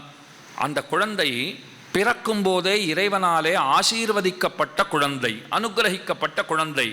அந்த குழந்தை சஹஸ்ரநாமம் சொல்கிறதுல என்ன வியப்பு அப்படின்னு கேட்டுட்டார். ஆமாம், இது எனக்கு புரிஞ்சு போச்சு, வாஸ்தவம் தான். பிறக்கும் போதே ஜாயமான கால கட்டாட்சம் இருக்கிற குழந்தை சஹஸ்ரநாமம் சொன்னதில் ஒன்றும் ஆச்சரியம் இல்லை, ஒத்துண்டுட்டேன். இரு நான் இன்னும் 2 சமாதானம் சொல்கிறேன்னார் திருமங்கையாழ்வார். 2வது சொன்னார், இப்போ நாங்கள்லாம் கூட சில வீடுகளில் போய் தங்குறோன்னா அந்த வீட்டில் குழந்தைகளை அழைச்சிட்டு வருவா. பெரியவர் வந்திருக்கார் சேவி அப்படின்வா. அந்த குழந்தை விழுந்து சேவிச்ச உடனே இவன் சாஸ்திரநாமம் ரொம்ப நன்னா சொல்லுவான், சொல்லிக்காட்டு மாமாக்கு சொல்லிக்காட்டு அப்படின்வா. அது என்னமோ விஸ்வம் விஷ்ணுன்னு ஆரம்பித்து சொல்ல போகிறதான்னா ஸ்ரீராம ராம ராமேத்தி ரமே ராமே மனோரமே சஹஸ்ரநாம தத்துல்யம் ராமநாம வரானனே. அதுவும் சுலபத்தில் சொல்லாது அந்த குழந்தை. அவள் அம்மா என்ன சொல்லுவா, எப்பவும் இதே தான் சொல்லிட்டு இருப்பான். இப்போ உங்களை பார்த்தா சொல்ல மாட்டேங்கிறா. நான் சொல்கிறது எங்கள் மூஞ்சி எப்படி இருக்கோன்னுமோ தெரியல, ஏதோ குழந்தை எங்களை பார்த்தா கூட சொல்ல மாட்டேங்கிறது. ஸ்ரீராம ராம ராமேத்தின்னு சொல்லாது, சுலபத்தில் சொல்லாது. ஆனால் அம்மா அறிமுகப்படுத்துறச்சு என்ன தெரியுமா சொல்லுவா, சஹஸ்ரநாமம் சொல்லி காட்டுன்னுவா.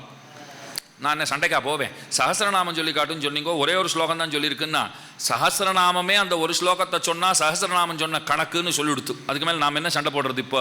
அப்போ அம்மா என்ன சொல்கிறா, சஹஸ்ரநாமம் சொல்லி காட்டுன்றா. என்ன அர்த்தம்? சின்ன குழந்தை சுவாமி, அது ஒரு திருநாமம் சொன்னாலும் சஹஸ்ரநாமம் சொன்னதாத்தான் அர்த்தம். பிரகலாதன் சிறிய குழந்தை, ஒரு திருநாமம் சொல்லி இருந்தானாகிலும் சஹஸ்ரநாமம் சொன்னதில் இப்போ என்ன தப்பு வந்துடுத்து? இது 2வது சமாதானம். 3வது சொன்னார் திருமங்கையாழ்வார், ஒரே போட்டார், அவன் எங்கே உக்காந்து சொல்கிறான்னு பாருன்னார். நாமளாக இருந்தால் சொல்லுவோமா, இரண்யகசிப்பு இங்கே உட்காந்துண்டு இங்கே வா நீ சொல்லு என்னமோ சஹஸ்ரநாமம் நீ சொல்லுன்னா கீழே சொன்ன பிறகோ சுலபமான பாடத்திட்டம் அதை பிடிச்சிப்போம். நம்ம அவன் பேரை சொல்லி ஒரு நமஹா சொல்லிட்டு தப்பிச்சா போறோன்னு ஓடியே போட போகிறோம். அவன் முன்னாடி போய் சொல்கிறது, பெருமானுடைய திருநாமங்களை சொல்கிறதுங்கிறத நாம் செய்வோமா? சில பேருக்குத்தான் அந்த கட்ஸ் உண்டு. அது பிரகலாதனுக்கு இருந்தது, கூரத்தாழ்வானுக்கு இருந்தது. கண்களை இழந்தார் ஒல்லியோ. சோழவரசன் ஒருவன் சிவாத்து பரதரம் நாஸ்தி, சிவனை காட்டிலும் மேலான தெய்வம் இல்லை, கையெழுத்து போடுன்னா. சைவர்களாக இருக்கிறது சிவபக்தியோடு இருக்கிறது தப்பில்லை, வைணவர்களாக இருக்கிறது விஷ்ணு பக்தியோடு இருக்கிறது தப்பில்லை. ஆனால் பரஸ்பரம் தொந்தரவு பண்ணிக்காத இருக்கணும் இல்லையோ, அது ரொம்ப முக்கியம். உங்களுக்குன்னு ஒரு வழிபடு தெய்வம் இருக்கலாம், எனக்குன்னு ஒரு வழிபடு தெய்வம் இருக்கலாம். உங்களை நான் நிர்பந்திக்க கூடாது, அது ரொம்ப முக்கியம். என்ன நீங்களும் நிர்பந்திக்க கூடாது, அதுவும் முக்கியம். ஆனால் அந்த ராஜா என்ன பண்ணிட்டான், இல்லை சிவனை காட்டிலும் மேலான தெய்வம் இல்லைன்னு வைணவர்கள்லாம் கையெழுத்து போடணும்னா. அப்போ கூட இருந்த நாலூரான்கிறவர் சொல்கிறார், யார் யாரோ வரவா போகிறவாள்லாம் கையெழுத்து போட்டால் ஒரு பெருமையா? எங்கள் ராமானுஜர் கையெழுத்து போட்டால் தான் பெருமைன்னு இவர் போட்டு கொடுத்துட்டார். சரி, ராமானுஜரை இழுத்து கொண்டு வாருங்கள்னுட்டா ராஜா. ராமானுஜருக்கு ஆபத்து வரப்போகிறதுன்னு கூரத்தாழ்வான் தெரிஞ்சுட்டார். அவர் ராமானுஜருடைய காஷாயத்தை காவி உடையை அவர் தரித்தார், கையில் திருதண்டத்தை எடுத்துட்டார். நான் தான் ராமானுஜர்னு வந்துட்டார். வந்தப்பறம் தெரிஞ்சு போச்சு இவர் ராமானுஜர் அல்லர் கூரத்தாழ்வான் தான் தெரிஞ்சு போச்சு. ஆனாலும் கூரத்தாழ்வான் பெரிய வித்வான். சரி, வந்தது நீர் கையெழுத்து போட்டு போனாமே. அவர் கையெழுத்து போட மாட்டேன்னார். கண்கள் பறிக்கப்படும்னா ராஜா, உன்னை போன்ற ஒரு பாவியை பார்த்த பிற்பாடு எனக்கு கண்களே தேவையில்லை, நானே பறிச்சுக்கிறேன்னு பறிச்சு எறிஞ்சுட்டார். அதுதான் தர்மத்திற்காக தரிசனத்திற்காக தம்முடைய தரிசனத்தையே இழந்தவர், கண்களையே கொடுத்தவர்ங்கிற ஏத்தம் கூரத்தாழ்வானுக்கு உண்டு. அப்படி பிரகலாதனும் பாருங்க, மடியில் உட்காந்துட்டாலும் காம்ப்ரமைஸ் பண்ணிக்கல. அப்பா பேரை சொல்லிடுவோமே, அப்பா சந்தோஷப்படுவார்னு அவன் நினைக்கல.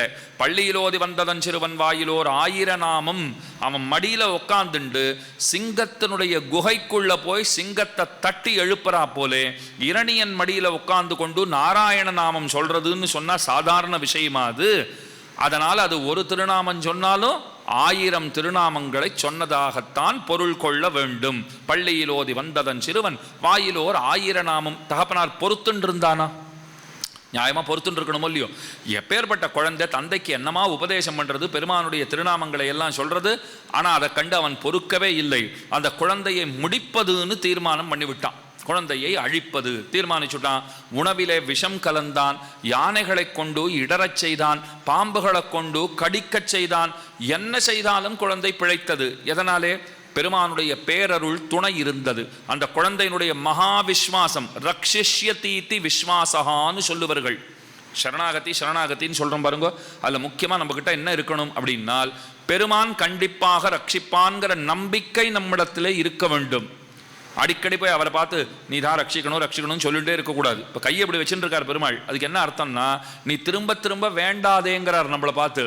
அதான் சொல்லிட்டியோ இல்லையோ, காப்பாத்துன்னு ஒரு தடவை சொல்லிட்டியோ இல்லையோ, நான் காப்பாற்றுவேன். நான் உங்ககிட்ட யாருக்கிட்டையோ வந்தேன், நீங்கள் என்னன்னு கேட்டீங்கோ. நான் சொன்னேன் இந்த மாதிரி எனக்கு ஒரு பெண் பிள்ளை, அவளுக்கு கல்யாணம் இருக்குது. எப்போ? அது இன்னும் 2 வருஷம் இருக்குது. சரி, அதுக்கு என்ன இப்போ? அந்த சந்தர்ப்பத்தில் எனக்கு கொஞ்சம் பணம் தேவைப்படும், உங்களால் தர முடியுமான்னு கேட்டேன். 2 வருஷம் இருக்கோ இல்லையோ, அதுக்கு ஒரு 4-5 மாதம் முன்னாடி பத்திரிக்கை போட்ட உடனே நீர் வாரும், உனக்கு எவ்வளவு தேவை? இல்லை ஒரு 3-4 லட்சம் ரூபா கொடுத்தா சௌகரியமாக இருக்கும், கண்டிப்பாக தரேன். நீங்கள் சொல்லிட்டீங்க ஒரு வார்த்தை என்கிட்ட, கண்டிப்பாக தரேன். இன்னும் 2 வருஷம் கழிச்சு 2028 பண்ண போறீரா? ஆமாம். எப்போ பண்ண போறீர்? அது என்ன சித்திரை மாதம் அந்த மாதிரி வச்சுக்கலான்னு இருக்கேன் அப்படின்னா, சரி அதுக்கு ஒரு 4 மாதம் இன்னும் பத்திரிக்கை போடுவீரோ இல்லையோ, அப்போ வாரும். நீ எவ்வளோ கேட்டீர்? 4 லட்சம் 3 லட்சம், நான் 5 லட்சமாக தரேன், பரவாயில்ல வச்சுக்கோம் அப்படின்னு நீங்கள் சொல்லியாச்சு. நான் நம்பிக்கையாக காத்துட்டு இருக்கணுமா வேண்டாமா? நான் வீட்டுக்கு போயிட்டு உங்களுக்கு ஒரு ஃபோன் போட்டேன், நான் சொன்ன விஷயத்தை கொஞ்சம் மறந்துடாதீங்கோ. அதான் சொல்லிட்டேனே சுவாமி, நீ உபன்யாசத்துக்கு வந்தப்போவே கேட்டீர், ஆகட்டும் பார்க்கலாம் தரேன்னு சொல்லியாச்சு. இப்போ என்ன இன்னும் 2 வருஷம் இருக்கே, இப்போ என்ன டெய்லி நான் உங்களுக்கு 2 ஃபோன் போட்டுட்டு இருந்தா நீங்கள் என்ன பண்ணிவிடுவீங்கோ? எப்பா நான் தர இப்போயே வேணும்னா கொடுத்துட்டோமா உங்ககிட்ட சொல்லு, நீ 2028 தானே பண்ண போகிற. தரேன்னு ஒருத்தன் சொன்ன பிற்பாடு நீ தருவியா தருவியா தருவியான்னு நச்சரிச்சுட்டே இருந்தோன்னு வச்சுக்கோங்கோ, கடைசியில் அவர் தரவே மாட்டார். தரணும் தாண்டா நினச்சிட்டு இருந்தேன் உனக்கு, நீ என்னை பிடுங்கி எடுத்த பாரு, தரவே கூடாதுன்னு முடிவு பண்ணிட்டேன். அதை போலத்தான் பெருமானை பார்த்து நீ காப்பாற்று காப்பாற்றுன்னு அடிக்கடி சொல்லிட்டு இருந்தோன்னால் அவருக்கு என்ன தெரியுமா தோன்றும்? நம்மிடத்துல இவனுக்கு நம்பிக்கை இல்லை போலும்னு தோன்றிவிடும். அதனால தான் இப்படி கையை வச்சு என்ன சொல்கிறாரா, நீ அடிக்கடிலாம் சரணாகதி பண்ண வேண்டாம், ஒரு தடவை சொல்லிட்டியோ இல்லையோ, போரும் நான் பார்த்து கொள்ளுகிறேன். சகிருதேவ பிரபன்னாய தவாஸ்மீதி ச யாச்சதே அபயம் சர்வபூதேபியோ ததாமி ஏதத்து விரதம் மமாங்கிறான் ராமன். நீ ஒரு தடவை ராமா நீயே கத்தின்னு சொல்லிட்டா போரும், உன்னை எப்போதும் காக்க வேண்டியது என் பொறுப்பு. அப்போ நம்மக்கிட்ட என்ன இருக்கணும்னால், அவனே ரக்ஷகன்கிற அந்த உறுதி நம்மிடத்தில் இருக்க வேண்டும், அவன் கைவிட மாட்டான்கிற உறுதி இருக்க வேண்டும். அது பிரகலாதனிடத்தில் இருந்தது. அதனால பெருமான் ஒரு தடவையும் அவனை காப்பாற்றுகிறான். ஒரு சமயம் என்னாச்சு, பெரிய மலையிலிருந்து அவனை பிடித்து தள்ளினார்கள். குழந்தை மலையிலிருந்து கீழே விழறான். முதல் தடவை பயந்துட்டான், தன்னுடைய மாரில் அப்படி கையை வச்சுண்டு பெருமானே ஹரின்னு கத்திட்டு கீழே விழுந்தான். தள்ளி விட்டவா பார்த்தா, இது வரைக்கும் பாம்புகளை கொண்டு கடிக்கச் செய்தோம், யானைகளை கொண்டு இடறச் செய்தோம், உணவிலே விஷமிட்டோம், அப்பெல்லாம் கூட இந்த குழந்தை பயப்படவே இல்லை. இன்னைக்கு முதல் தடவை பயந்துருக்கான். அப்படின்னா இனிமே ஹரியனுடைய பெயரை சொல்ல மாட்டான், ஏன்னா பயம் வந்துடுத்து. பயம் வந்துடுத்துன்னா கண்டிப்பாக அப்பா அவனுடைய ஆசைக்கு இணங்கி விடுவான். அப்பா என்ன சொல்கிறாரோ அதைத்தான் சொல்லுவான். நேராக 2 பேரும் அந்த குழந்தையை அழைச்சிட்டு இரண்யன் கிட்ட போனான். பிரபுவே, இனிமேல் குழந்தை உன் பெயரைத்தான் சொல்லும், அந்த ஹரியனுடைய பெயரை சொல்லாது. இரணியன் கேட்டான், எப்படி அத்தனை உறுதியாக சொல்கிறீங்கோன்னு கேட்டான். இல்லை, நாங்கள் எத்தனையோ தடவை இந்த குழந்தையை துன்புறுத்தி இருக்கிறோம், அப்போதெல்லாம் ஒருபோதும் பயப்படாத குழந்தை இன்றைக்கு பயப்பட்டான். எப்போ பயம் வந்துருத்தோ இனிமே ஹரியனுடைய நாமத்தை அவன் சொல்ல மாட்டான்னு நாங்கள் நம்புகிறோம். இரணியன் கேட்டான் பிள்ளையை பார்த்து, நீ பயந்தது நிஜமா பிள்ளாயின்னு கேட்டான். ஆமாம்ப்பா, எவ்வளோ பெரிய மலை தெரியுமா, அங்கேருந்து பிடிச்சி தள்ளினா எனக்கு பயம் வந்துடுத்து. அப்படின்னா இனிமே நீ என் பேரைத்தானே சொல்லுவே? இல்லையே, நான் ஏன் உன் பேரை சொல்லணும், நான் நாராயணன் பேரைத்தான் சொல்லுவேன். அவன் திரும்ப கேட்டான், நீ பயந்தது நிஜமா இல்லையா? ஆமாம் பயந்தேன். அப்போ திரும்பவும் நான் உன்னை தண்டிப்பேங்கிற அச்சம் உனக்கு ஏற்படலையா? அப்போ அந்த குழந்தை சொல்றது, நீ தண்டிப்பாய்ங்கிறதுக்காகலாம் நான் பயப்படவே இல்லை, நீ கொடுத்த தண்டனைகளுக்காகவும் நான் பயப்படலை. ஆனால் நீ பயந்தையா இல்லையா? நிச்சயமா பயந்தேன். என்னை ஏன்டா குழப்பற, ஏன் பயந்த சொல்லு அப்படின்னு கேட்குறான். அவ பெரிய மலையிலேருந்து பிடிச்சி தள்ளினா எனக்கென்ன ஆனாலும் பரவாயில்ல, ஆனால் அந்த மலை முகட்டிலே பாறையிலே கல்லிலே மோதி உள்ளுரையும் அந்தரியாமியான பெருமானுக்கு ஏதேனும் ஆகிவிடுமோன்னு நான் அஞ்சினேன்.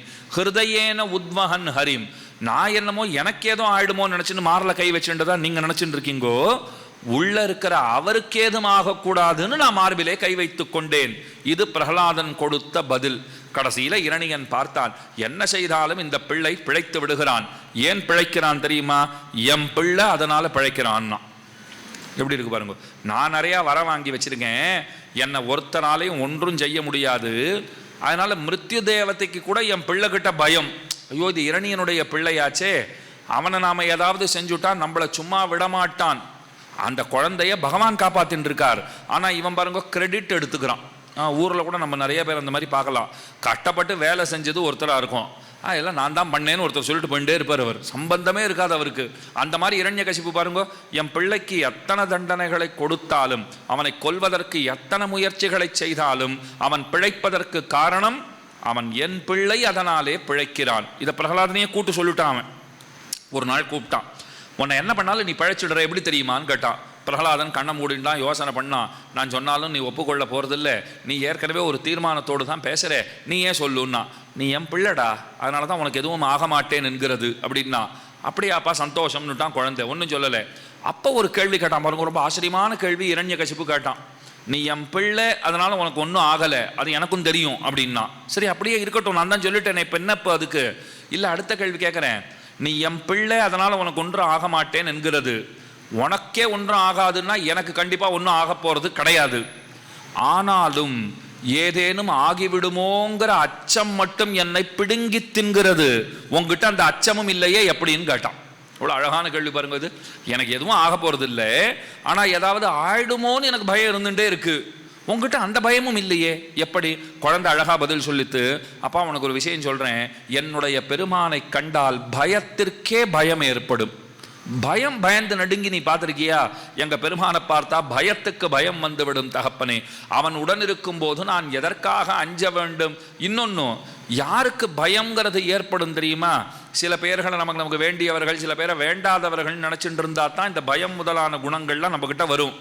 எல்லாரும் வேண்டப்பட்டவர்கள் நினைச்சுட்டுட்டா, பாரதியார் பாடினாரோ இல்லையோ, தின்ன வரும் புலியை கூட, நம்ம அடிச்சு கொள்ள வர புலியின் இடத்துல கூட நாம் அதற்குள்ளேயும் பகவான் தான் இருக்கிறார்னு பழகினோம்னு சொன்னால் அதிகபட்சம் என்ன பண்ண போகிறது? உடம்பு அழிக்க போகிறது. இது ஞானிகள் அப்படி தான் பேசுவா.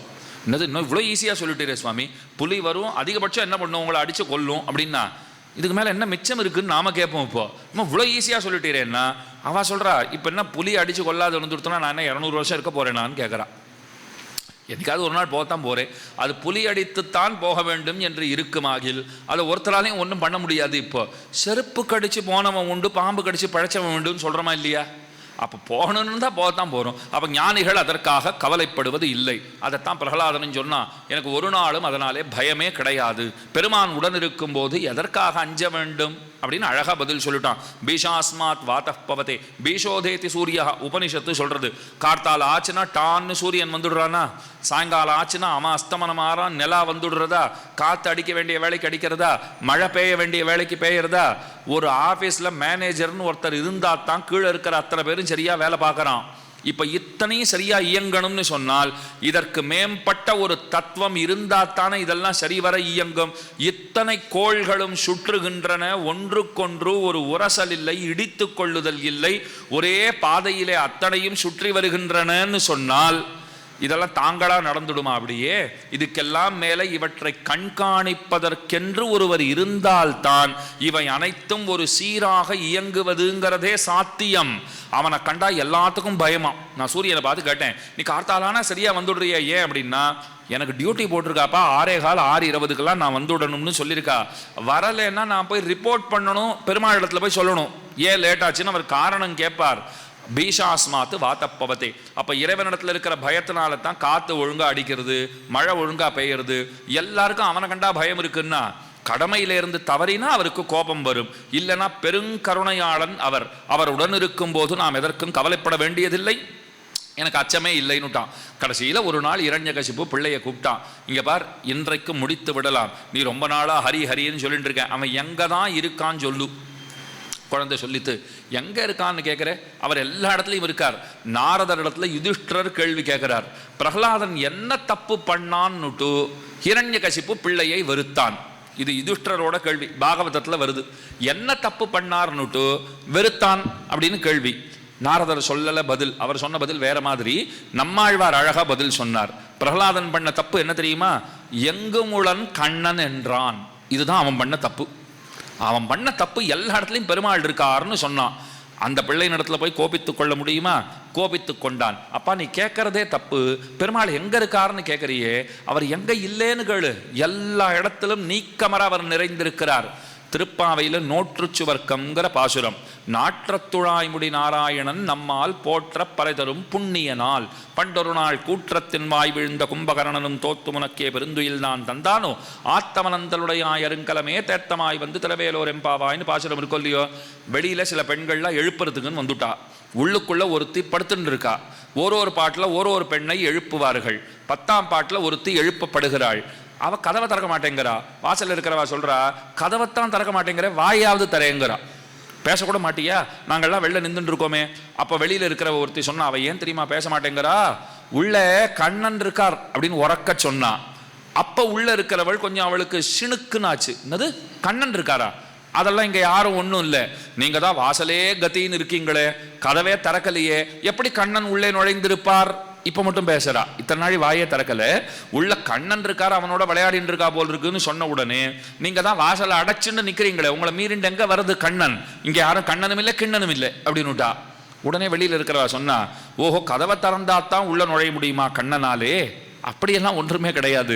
கதவு போட்டிருந்தாலும் அவர் உள்ளேயும் இருக்கார் வெளியிலையும் இருக்கார். கதவா இருக்கிறதும் அவர் தான், அதில் தாழ்பாடா இருக்கிறது அவர் தான், போடப்பட்டிருக்கிற பூட்டா இருக்கிறது அவர் தான், சாவியா இருக்கிறது அவர் தான். அவர் உள்ளதான் இருக்கார். எப்படி கண்டுபிடிச்சிங்கோ? திருத்துழாய் வாசனை வருது, துளசி வாசனை வந்துட்டு இருக்கு உள்ளே இருந்து, அதனாலே அவர் இருக்கிறார்னு அந்த பாட்டு இப்படி செல்லும். அதை போல பகவான் சர்வாந்தர்யாமியாக இருக்கிறார், எல்லோருக்குள்ளும் இருக்கிறார், எல்லா இடங்களிலும் இருக்கிறார். இதைத்தான் சர்வ வியாபகன்னு பெருமானை சொல்லுவார்கள். எல்லா இடத்திலும் வியாபித்திருக்கிறார் பெருமான். இதைத்தான் சர்வாந்தர்யாமித்துவம் சர்வ வியாபகத்துவம். இந்த விஷயத்தைத்தான் நரசிம்மாவதாரம் நமக்கு காட்டுகிறது. எல்லோருக்குள்ளும் பெருமான் இருக்கிறார். உடன் மிசை உயிர் என கரந்தெங்கும் பரந்துளன் நம்மாழ்வார் முடிச்சுட்டார், ரொம்ப அழகா சொல்லிட்டார். எல்லோருக்குள்ளும் இருக்கிறார். இப்போ பாருங்க, மேலே இதை போத்தின்னு இருக்கேன்.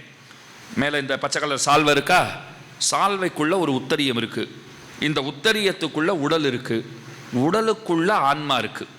இப்போ கீழேந்து வாங்கோ, ஆன்மா இருக்கு, ஆன்மாவுக்கு சட்டையாக உடல் இருக்கிறது, உடலுக்கு சட்டையாக இந்த உத்தரியம் இருக்கு, உத்தரியத்துக்கு மேலே இந்த சால்வை இருக்கு. இத்தனை இருக்கா மேலே.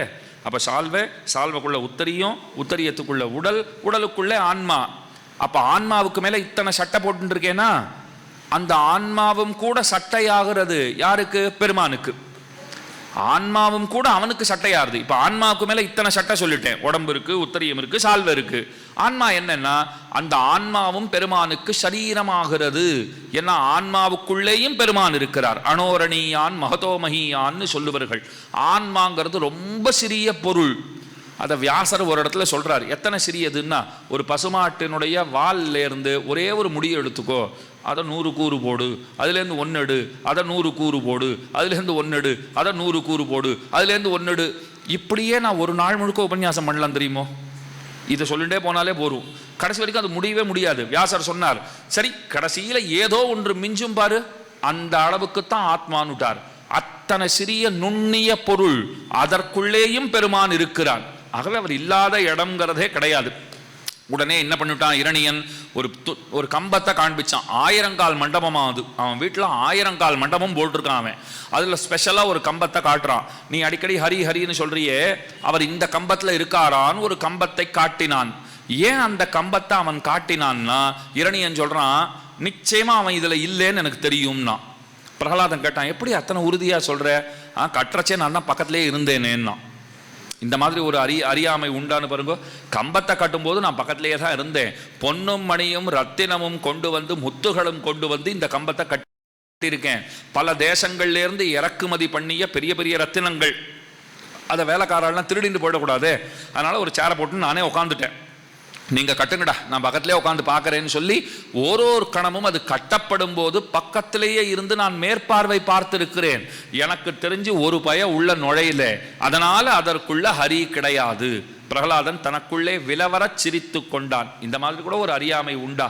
அவர் எப்போதும் எல்லா இடங்களிலும் இருக்கிறவர். நீ வாழ்ந்து வந்த ரத்னத்திலையும் அவர் இருக்கார், நீ உபயோகப்படுத்தின சிமெண்ட்லையும் அவர் இருக்கார், கல்லுலையும் இருக்கார், எல்லாத்துலேயும் இருக்கார்.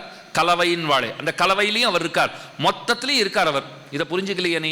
அளந்திட்ட தூணை அவன் தட்ட, ஆங்கே வளர்ந்திட்டு வாழுகிற் சிங்க உருவாய், உளம் தொட்டிரணியன் ஒன்மார்வகலம் பிளந்திட்ட கைகள்னு பாசுரம்.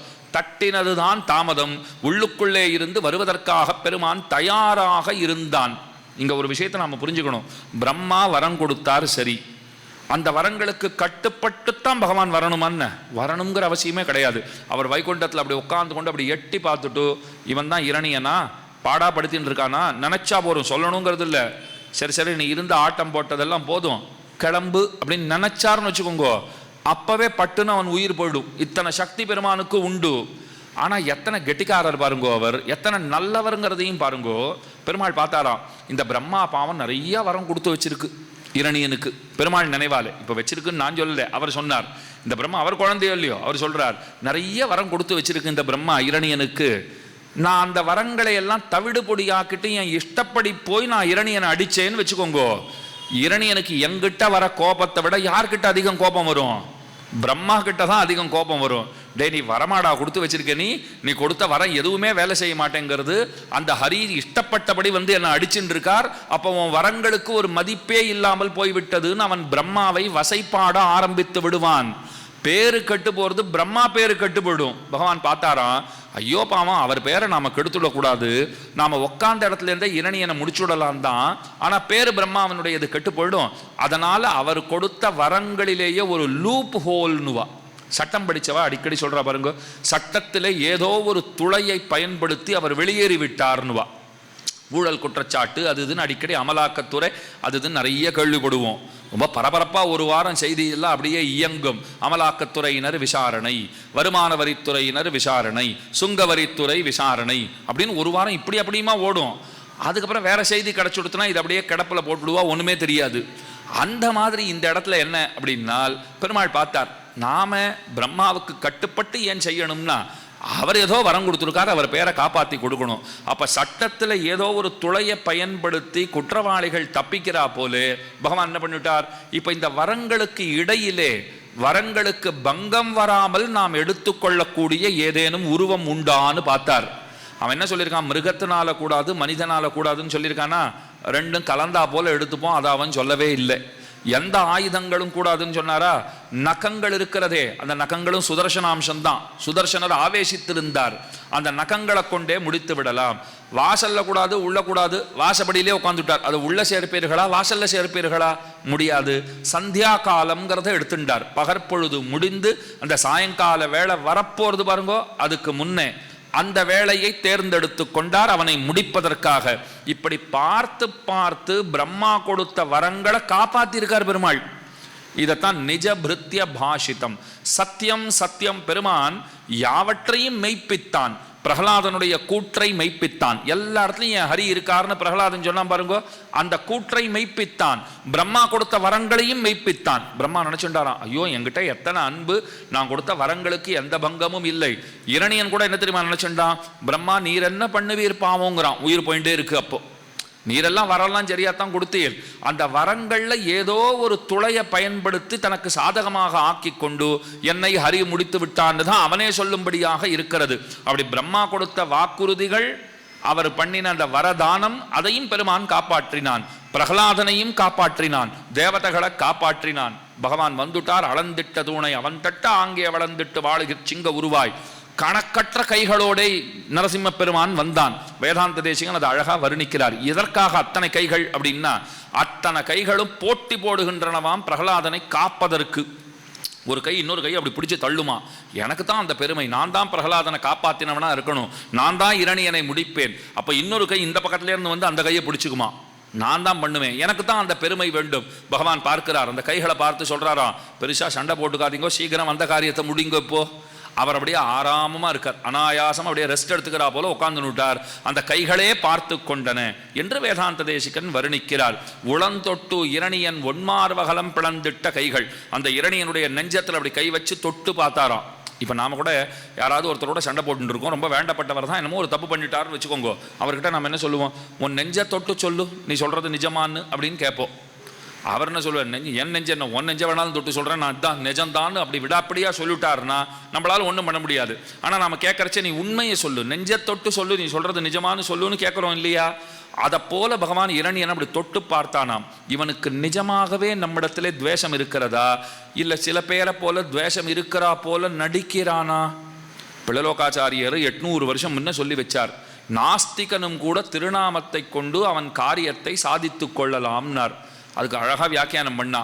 ஒரு நாஸ்திகர் தெய்வம் இல்லை அப்படின்னு உலகம் முழுக்க சொல்கிறவர் ஒருத்தர். இது 800 ஆண்டுகளுக்கு முந்தைய செய்தி, அதை முதல்ல ஞாபகம் வச்சுக்கோங்க. சமீப கால செய்தி எதையும் நான் பேசலை, 800 ஆண்டுகளுக்கு முந்தைய செய்தி. ஒரு நாஸ்திகர் தெய்வம் இல்லைங்கிறதே அவர் பரப்புரை பண்ணிட்டு இருக்கார். அவருக்கு ஏதோ கஷ்டம் வந்துடுத்து. அவர் ரகசியமாக போய் ஒரு ஆன்மீகவாதியை போய் பார்த்தார். எனக்கு கஷ்டம் வந்துடுத்து, நான் என்ன பண்ணட்டும்? அந்த ஆன்மீகவாதி சொன்னார், பக்கத்தில் கோயில் இருக்கா, போயிட்டு வான்னார்.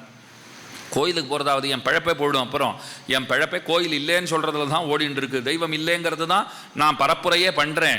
என்னுடைய பிழப்பே அதில் தான் ஓடின்னு இருக்கு. நான் கோயிலுக்கு போனால் என் வியாபாரமே படுத்துடும். அப்படியா, இந்த பிரச்சனை இருக்கா அவனுக்கு? ஆனால் தெய்வம் அனுகிரகம் பண்ணாதான் உன் பிரச்சனை தீரும். ஏதாவது வேறு ஏதாவது வழி சொல்லுமேன்னா, பெருமானுடைய திருநாமங்களை மனசுக்குள்ளேயே சொல்லிட்டு இருக்கிறது உன்னால் முடியுமா? அது பேஷா பண்ணிடுவோம், ஒரு கஷ்டமும் கிடையாது. ஒன்னென்ன சஹஸ்ரநாமமே சொல்கிறேன் நான், போருமானா?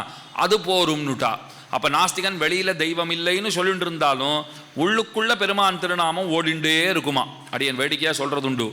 ஆஸ்திகர்களும் சரியா இல்லை, நாஸ்திகர்களும் சரியா இல்லை, பெருமாள் என்ன தான் பண்ணுவார் பாவம்? ஆஸ்திகர்கள் எப்படி தெரியுமா இருக்கா? இப்போ நமக்கெல்லாம் பக்தி உண்டு, ஆனால் அவ்வப்பொழுது இறைவன் இருக்காரா இல்லையா, ஒருவேளை இல்லையோ அப்படின்னு அப்பப்போ நமக்கும் தோன்றத்தான் செய்கிறது. பெரும்பாலானோருக்கு உண்டா இல்லையா? பெரும்பாலானோருக்கு இறைவன் இருக்கிறானோ இல்லையோ, ஒருவேளை இல்லையோன்னு அப்பப்போ தோன்றிவிடும். நாஸ்திகர்களுக்கு ஒருவேளை இருக்காரோன்னு தோன்றிவிடும். ஒருவேளை இருப்பாரோ என்னமோ, நம்ம இத்தனை வெசுன்னு இருக்கோமே, என்ன பாடுபட போகிறோன்னு தெரியலையே. பெருமாள் பார்க்குறாரு, உனக்கும் முழுசாக நம்பிக்கை இல்லை, அவனுக்கும் நம்பிக்கை இல்லை. இருக்குங்கிறவனுக்கு இருக்குங்கிறதுல முழுசாக நம்பிக்கை இல்லை, இல்லைங்கிறவனுக்கு இல்லைங்கிறதுல முழுசாக நம்பிக்கை இல்லை. இங்கே ஒருத்தரும் உண்மையா இல்லைன்னு முடிச்சுடுவார் அவர். அதனால தான் தொட்டு பார்த்தான் பெருமான். இவன் வெறும வாய் வார்த்தைக்கு துவேஷம் பண்ணுகிறானா, இல்லை உள்ளுக்குள்ளேயே துவேஷம் இருக்கிறதான்னா? தொட்டால் சுட்டதாம் பெருமானுக்கு. ஐயோ, உள்ளுக்குள்ளேயே இருக்குன்னு தெரிஞ்சுட்டார். இன்னமும் வேகத்தோடு அவனுடைய வயிற்றை கிழித்தார். கூரத்தாழ்வான் ரொம்ப அழகாக இதை வருணிக்கிறார். சுந்தரபாஹுஸ்தவம், உங்கள் ஊர் பக்கத்தில், மதுரைக்கு பக்கத்தில் இருக்கிற அழகர பெருமாள் கள்ளழகரை பார்த்துட்டு சொல்கிறார், நீதான் நரசிம்மனாக பிறந்தாய். நரசிம்மமா பிறந்த போது என்ன ஆச்சுன்னா, வயிற்றுக்குள்ளேருந்து அப்படியே புகுபுகுன்னு ரத்தம் பொங்கிண்டு வருது பாருங்கோ, இரணியனுடைய ரத்தம். அதில் இந்த சிம்மத்தினுடைய முகம் தெரிந்ததாம், தம் மூஞ்சி தெரியறதாம் பெருமானுக்கு. சிம்ம ஜாதிக்கு ஒரு ஸ்வபாவம் உண்டு. ஒரு கிணத்துல முயல் கூட்டுண்டு போய் காண்பிச்சுது, உள்ளுக்குள்ளே இன்னொரு சிங்கம் இருக்குது பாருன்னா, எட்டி பார்த்துட்டு தன் மூஞ்சியே பார்த்துட்டு ரிஃப்ளெக்ட் ஆகுதோ இல்லையோ, அந்த பிரதிபிம்பம் உள்ளுக்குள்ளே இன்னொரு சிங்கம் இருக்குன்னு நினச்சிட்டு உள்ளுக்குள்ளே துபகட்டீர்னு குதிச்சுது, சிங்கம் போயே சேர்ந்தது. கதை சொல்கிறாளோ இல்லையோ. அதை போல் இந்த இடத்துல என்ன சொல்லிட்டா, இந்த சிங்கம் பெருமாளுடைய பார்த்தார், ரத்தத்தில் அந்த சிங்கம் தெரிஞ்சது பாருங்கோ. அவர் என்ன நினைச்சுட்டார், இரணியனை காப்பதற்காக ஒரு சிம்மத்தை தன் வயிற்றினுள்ளே வைத்து அவன் போஷிக்கிறான் போலும், அதையும் சேர்த்து முடிக்கிறேன்னு இன்னும் வேகமாக கிழிச்சாராம் பெருமாள். நேற்றுக்கு சொன்ன பாருங்கோ, பெருமான் வராகமா பிறந்தா ஒரு வராகமாவே ஆழ்றார். சிம்ம ஜாத்தின்னு சொன்னால் சிம்ம ஜாதிக்குண்டான இலக்கணங்கள் எல்லாம் அவருக்கு ஏற்பட்டு விடுகிறது. அந்த தன்மையோடே இருக்கிறார். அப்போ இன்னும் வேகமாக கிழிக்கிறார். அந்த ரத்தம் தோய்ந்த கையை எடுத்து பிரகலாதன் தலைமையில வைத்து அனுகிரகம் பண்றார். பக்கத்தில் ஒருத்தரும் வரல, அத்தனை பேரும் பயந்து தள்ளி நின்றுட்டு இருக்கா. பிரகலாதன் பொலவென்று கண்ணீர் உகுக்கிறான், கையை கூப்பிட்டு நிற்கிறான். அப்போ அவன் சொல்கிறான், எனக்கு எப்பேற்பட்ட பெருமை, நான் என்ன பெரிய பாகவத குடும்பத்திலே பிறந்தவனா, ஒரு அசுரனுடைய பிள்ளை. யாராவது உங்கள் அப்பா யாருன்னு கேட்டால் எனக்கு எவ்வளவு கவலை ஏற்படும் தெரியுமா பேரை சொல்கிறதுக்கு. பிரகலாதனாக இருந்து பார்த்தா தான் அவன் பிரச்சனை தெரியும். உங்கள் அப்பா யாருன்னு நான் பாட்டு கேட்டுவிட்டேன்னா, இரணி என்ன ஐயோ தெரியாமல் கேட்டேன், இப்போ அவர்கிட்ட சொல்லிட்டாத, நீ கொஞ்சம் தள்ளியே நில்லுப்பான்னு விடுவேன் நான். ஏன்னா இரணி என்ன ஊர் உலகமெல்லாம் அத்தனை நடுங்கிறது இல்லையோ. பிரகலாதனை தான் சொல்கிறான், உங்கள் அப்பா யாருன்னா சொல்லிக்கிறதுக்கே நான் அத்தனை வேதனைப்பட்டிருக்கேன். ஆனால் எனக்கு எப்பேற்பட்ட அனுகிரகம், எந்த திருக்கரம் தங்கள் தலைமையிலே படாதான்னு தேவாதி தேவர்கள் எல்லாம் காத்திருக்கிறார்களோ, அந்த திருக்கரத்தை, அந்த ரத்தம் தோய்ந்த கையை எடுத்து என் தலைமையில வச்சு நீ அனுகிரகம் பண்ணிட்டு இருக்கியே, எத்தனை கருணை. பெருமானுக்கு கோபத்தில் அப்படியே பெருமூச்சு வாங்குகிறான் பெருமான். இன்னும் கோபம் போன பாடு இல்லை. அப்போது அந்த கையை எடுத்து அப்படியே அனுகிரகம் பண்ணுகிறான். இதைத்தான் ஆழ்வார் பாடினார், சீற்றத்தோடு அருள் பெத்தவன்னார். கோபமும் இருக்கு, குணமும் இருக்கு, ரெண்டும் சேர்ந்தா போல வராது. நல்லா கவனிச்சு பாருங்க. கோபம் இருக்கிற இடத்துல தான் குணம் இருக்கும்னு சொல்லுவோம். அது கோபம் தனியாக இருக்கும், குணம் தனியாக இருக்கும். ரெண்டும் ஒன்று அப்படி சிரிச்சுட்டே ஒருத்தர் போய் நான் வெய்ய முடியுமா கண்ணா பின்னான்னு? கோபப்படுறேன்னு சொன்னால் கோபமாக தான் இருப்பேன், கருணையோடு இருக்கேன்னா கருணையோட தான் இருப்பேன். இந்த ரெண்டையும் ஒரு சேர காட்டுறதுங்கிறது முடியவே முடியாது. ஆனால் பகவான் செய்தான். கோபமும் இருக்கிறது பிரகலாதனிடத்துல, கருணையும் இருக்கிறது. இரணியனிடத்திலே கோபம், பிரகலாதனிடத்திலே கருணை. இதை ராமானுஜர்கிட்ட கேட்டா, இது ரெண்டு சேர்ந்து ஒரே கணத்திலே வருவது எப்படி சாத்தியம்? அவர் அழகா பதில் சொன்னார். நீங்க காட்டில் பார்த்துருக்கீங்களான்னு. நமக்கெல்லாம் இப்போ நேஷனல் ஜியாகிரபிக் சேனல்லாம் இருக்கு. அதில் பாருங்க, காட்டில் ஒரு சிங்கம் தன்னுடைய குட்டியை வயத்தில் கட்டின்னு இருக்கு. ஒரு பெண் சிங்கம்னு வச்சுக்கோங்க, குட்டியை வயத்தில் கட்டின்னு இருக்கு. ஒரு யானை எதிர்க்க வர்றது. அந்த யானையை ரொம்ப நாளாக கீழே போட்டு சாய்க்கணுங்கிறது சிங்கத்தினுடைய எண்ணம். ஆனால் அதுக்கான சந்தர்ப்பமே அமையலை. இன்னைக்கு நேருக்கு நேர பார்த்தாச்சு. இன்னைக்கு விடுறதா இல்லை, இன்னைக்கு பாஞ்சு போய் அதனுடைய மத்தகத்தை பிளக்கிறேனா இல்லையா பாருன்னுட்டு இந்த சிங்கம் அத்தனை வேகம் எடுத்து ஓடுகிறது. மடியில குழந்தைய கட்டின்னு இருக்கு, சிங்கக்குட்டியை கட்டின்னு இருக்குது, ஆங்கிலத்தில் கப்புங்கிறா, அதை கட்டின்னு இருக்குது. அப்படி ஓடுறது பாருங்க. யானை பேர்ல மொத்த கோபமும் இருக்கு. ஒரே போடுதான், அது கீழே விழுந்துடணும். நேர போய் அப்படி ஜம்ப் பண்ணி பாஞ்சோமா அதனுடைய மத்தகத்துல வச்சோமா ஒண்ணு, அது கீழே விழுந்துடணும் அப்படின்ற அந்த கோபத்தோட போறது பாருங்க. அந்த தருணத்திலும் கூட தன்னுடைய வயிற்றிலே கட்டி கொண்டிருக்கிற தன்னுடைய குட்டிக்கு பால் சுரந்தபடியே போகுமாம். இதை எவ்வளோ அழகாக வருணிச்சு சொல்லியிருக்கார் பாருங்க. தன்னுடைய குட்டிக்கு பாலை கொடுத்து கொண்டே, கருணையை காண்பித்து கொண்டே அந்த யானையினிடத்தில் கோபத்தை ஒரு சிங்கத்தாலே காட்ட முடியும்னு சொன்னால், ஒரு சாதாரண சிங்கத்தாலேயே இது முடியும்னு சொன்னால் நரசிம்மத்தாலே முடியாதா? ஏன் முடியாது? இரணியனிடத்தில் கோபமும் உண்டு, பிரகலாதனிடத்தில் கருணையும் உண்டு. முத்தாய்ப்பாக ஒரு 5 நிமிஷம் சொல்லி முடிச்சு உடனே கடைசியில் பெருமாள் கேட்கிறார் பிரகலாதனை பார்த்துட்டு, நீ சொல்லு உனக்கு என்ன வரம் வேண்டும்னு கேட்டார்.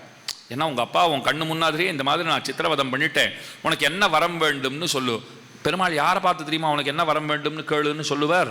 யார் அவர்கிட்ட ஒன்றுமே கேட்க மாட்டாரோ அவர்கிட்ட தான் வந்து கேட்பார். நம்மக்கிட்டலாம் வர சொல்லுங்களேன், என்ன வரம் வேணும்னு கேட்டு வரவே மாட்டார். நம்மக்கிட்டலாம் யார் எதையுமே கேட்க மாட்டானோ அவனை விடவே மாட்டார். நீ கேளு உனக்கு என்ன வேணும் என்ன வேணும்னு பிடுங்கி எடுத்துருவார். பிரகலாதனை பார்த்து கேட்டார். அவன் என்ன தெரியுமா சொன்னான்? நம்மளெல்லாம் பார்த்தான், இவாளுக்கெல்லாம் எப்படி ஆசை வளர்ந்துட்டே இருக்கோ அதை போல உன் விஷயத்துல பக்தி எனக்கு வளர்ந்துட்டே இருக்கணும்.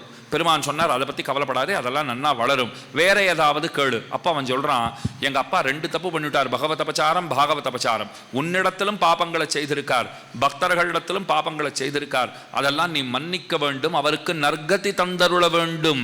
இது பெரிய பிரார்த்தனை. இன்னொரு குழந்தையா இருந்தால் என்ன சொல்லும்? அதென்ன வந்து 2 நிமிஷத்தில் அவரை முடிச்சுட்டா, நீ அப்படிலாம் முடிச்சிடக்கூடாது, எவ்வளோ பெரிய பாப்பி தெரியுமா, எவ்வளோ கஷ்டம் கொடுத்துருக்காரு தெரியுமா, நன்னா வச்சு செஞ்சிருக்கணும் அவரை. இன்னும் பிரகலாதன் அப்படி சொன்னானா?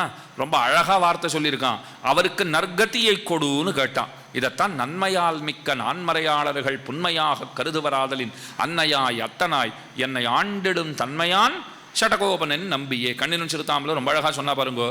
நன்மையால் மிக்க நான்மறையாளர்கள், இந்த அரிய பெரிய குணம் யாருக்கு உண்டாகும்னு சொன்னால் 4 வேதங்களையும் கற்றவர்கள் தான் இன்னா செய்தாரை ஒருத்தல் அவர் நாண நன்னயம் செய்து விடல்ங்கிற குறளுக்கு இலக்கணமாக இருப்பார்கள். அதைத்தான் பிரகலாதன் பெருமானிடத்திலே வேண்டிக் கொண்டான். தந்தைக்கும் நற்கதி கேட்டான்ங்கிறது ரொம்ப ஆச்சரியமான சரித்திரம். அப்ப நரசிம்மாவதாரம்ங்கிறது ஒரு பக்தனுக்காகவே பெருமான் வந்தான். வேதாந்த தேசிகன் அழகா சொல்லிட்டார், எந்த இடத்த அந்த குழந்தை காட்டும்னு பகவானுக்கு முதல்ல தெரியலையாம்.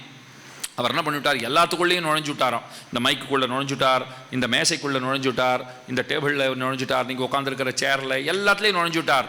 இப்போ நீங்கள் ஒரு கேள்வி கேட்கலாம், இதெல்லாம் அன்றைக்கி இருந்துதான்னு கேட்பீங்க இல்லையா? இருந்தது, வேற வேற உருவத்தில் இருந்தது. எல்லாம் இங்கிருந்து பெறப்பட்டது தானே, நம்ம என்ன ஆகாசத்தில் இருந்தால் கொண்டு வந்தோம், இதெல்லாம் வேற வேற உருவத்தில் இருந்தது. அப்போ என்னென்ன வஸ்துக்கள் உண்டோ எல்லாத்திலும் தன்னை நிறைத்து கொண்டார் அவர், எல்லாத்துலேயும் புகுந்துட்டார் அவர். ஒரு இடம் காட்டப்பட்டது, அங்கேருந்து வந்துட்டார். மீதி இடமெல்லாம் அதை போல ஒரு பிரகலாதன் வந்தா வரலாம்னு இன்னைக்கும் நரசிம்ம கர்ப்பமாகவே இருக்கின்றன அப்படிங்கிறார். நுழைஞ்சது தான் எல்லாத்துலேயும் இருக்கார். ஒரு இடத்துலேருந்து வெளில வந்துட்டார். ஒரு பிரகலாதன் இருந்தால் ஒரு இடத்துலேருந்து வந்தாச்சு. அவனை போல பக்தி உடையவர்கள் வருவார்களாயின் மற்ற இடங்களிலிருந்தும் வருவதற்கு பெருமான் தயாராக இருக்கிறான். இன்னொன்னும் சொல்லுவார், இந்த கம்பம் இருக்கு பாருங்க, பிரம்மாவுக்கே பாட்டின்னா. ஏன்னா பிரம்மாவுக்கு தமப்பன் பகவான், அந்த பகவானை பிரசவித்தது இந்த கம்பம் தானே. அப்போ கம்பங்கள் எல்லாம் பிரம்மாவுக்கே பாட்டி. ஒரு உபன்யாசகர் சொன்னார், உபன்யாசத்துக்கு போனீரே, அங்கே யாரெல்லாம் வந்திருந்தான்னா ஒரு 8-10 நரசிம்ம மாதாக்கள் வந்திருந்தான்னார். 8-10 நரசிம்ம மாதாக்கள், வேற யாரும் வரலன்னார். அப்படின்னா என்ன அர்த்தம்? 8-10 கம்பம் இருந்தது, அவ்வளவுதான், வேற யாரும் இல்லைன்னு அர்த்தம். நரசிம்மனுடைய தாயார்கள் தான் இருந்தா அப்படின்னு வேடிக்கையா சொன்னார் அவர். ஆக பெருமான் எல்லா இடங்களிலும் ஆவிர்பவித்து தான் சர்வவியாபிங்கிறதையும் தான் சர்வாந்தரியாமிங்கிறதையும் நிலைநாட்டிய அவதாரம். அப்போ வாமனாவதாரம்ங்கிறது மாத்ருத்வ பிரயுக்தமான வாத்சல்யம்னு சொன்னேன். ஒரு குழந்தை, ஒரு தாயார் அந்த குழந்தைய அப்படி தோளில் போட்டு உச்சி மோந்து கொண்டாடுறா போலே அந்த ஒரு தாயினுடைய வாத்சல்யத்தை நம்ம கிட்ட காண்பித்த அவதாரம் அது திருவிக்கிரமாவதாரம். வாமனாவதாரம் திருவிக்கிரமாவதாரம். நரசிம்மாவதாரத்தில் என்ன குணம் வெளிப்படுகிறதுனால் அவர் சர்வாந்தரியாமி சர்வ வியாபி, அந்த குணம் வெளிப்படுகிறது. மொத்தத்தில் வராகப் பெருமான், நாரசிம்ம பெருமான், திருவிக்கிரம பெருமான் அவர்கள் மூவருடைய அனுபவத்தை இவ்விடத்தில் 2 நாள்களிலே சுருக்கமாக நாம் செய்யும்படியான பேற்றினை பெற்றோம். இந்த நல்வாய்ப்பை அடியேனுக்கு நல்கியமைக்காக இந்த விழா ஏற்பாட்டாளர்கள், முக்கியமாக ஸ்ரீமான் என்ஆர் கிருஷ்ணமராஜா அவர்களுடைய 110வது பிறந்த நாள் விழா ரொம்ப சிறப்பாக இந்த இடத்திலே கொண்டாடப்பட்டிருக்கிறது. பிரதி வருஷம் அதை சிறப்பாக கொண்டாடி வருகிறார்கள். அவருடைய திருக்குமாரர்கள் அவர்கள் தான் இந்த நல்வாய்ப்பை நமக்கு நல்கினார்கள். இங்கே வந்து நீங்கள் இதை செய்ய வேண்டுங்கிறதாக நம்மிடத்திலே சொல்லப்பட்டு இந்த 2 நாள்கள் ரொம்ப ஆச்சரியமான உபசரிப்பு, ஆச்சரியமான சௌகரியங்கள் இவை யாவற்றையும் கொடுத்து திரளாக இத்தனை பேர் வந்து கேட்கும்படியாக இந்த நிகழ்ச்சியை ஏற்பாடு செய்து எல்லா விதத்திலும் பரிபூரணமாக நீங்கள் உணர்ந்தீர்களோ இல்லையோ அடியேன் உணர்ந்தேங்கிறது தான் உண்மை. ஏன்னா 2 நாளில் உங்களுக்கு பிடிச்சா போல் நான் சொன்னேனான்னு எனக்கு தெரியாது, ஆனால் எனக்கு பிடிச்சா போல் நீங்கள்லாம் கேட்டீங்கோங்கிறது உண்மை. அத்தனை பேரும் ஒருத்தரும் எழுந்து போகலே, ஒருத்தரும் கொட்டாவி விடலை. அது ரொம்ப முக்கியமான விஷயம். இல்லை நீங்கள் விடச்சே நான் பார்க்கலையோ, அப்படி இல்லை, யாரும் விடலை. இந்த பக்கம் அந்த பக்கம் பார்த்துட்டே தானே இருக்கும். கொட்டாவி விடாமல் யாரும் ஃபோன் எடுத்து பார்க்காமல் அத்தனை பேர் அமைதியாக இருந்து கேட்டதுங்கிறது ரொம்ப பெரிய விஷயம். 2026 இது நிச்சயமாக ஸ்லாகிக்கப்பட வேண்டிய விஷயம். அதனால் மேலே மேலே மேலே இது 110வது ஆண்டுங்கிறது 250வது ஆண்டு, 500வது ஆண்டுன்னு மேலே மேலே அவருடைய வம்சாவளியினர், குடும்பத்தினர் அதை தொடர்ச்சியாக செய்து கொண்டிருக்க வேண்டுங்கிறதையே பிரார்த்தனையாக செய்து கொண்டு அந்த குடும்பத்தினருக்கு அனைத்து விதமான ஆயுராரோக்கிய ஐஸ்வர்யாதிகளையும் வராகப் பெருமானும் நாரசிம்மப் பெருமானும் திருவிக்கிரமப் பெருமானும் நல்க வேண்டும். முக்கியமாக உபன்யாசத்தை வந்து கேட்டுக்கொண்டிருந்த உங்கள் அனைவருக்கும் கூட சகலவிதமான ஸ்ரேயஸுக்களையும் திவ்ய தம்பதிகள் அருள வேண்டும்னு பிரார்த்தித்து கொண்டு குத்தம் குறைகளை பொறுத்தருள வேணுமாய் கேட்டுக்கொண்டு அமைகிறேன் அடியேன். ஸ்ரீமதே ரம்யஜாமாத்ரு முனீந்திராய மகாத்மனே ஸ்ரீரங்கவாசினே பூயாத் நித்யஸ்ரீஹி நித்யமங்கலம்.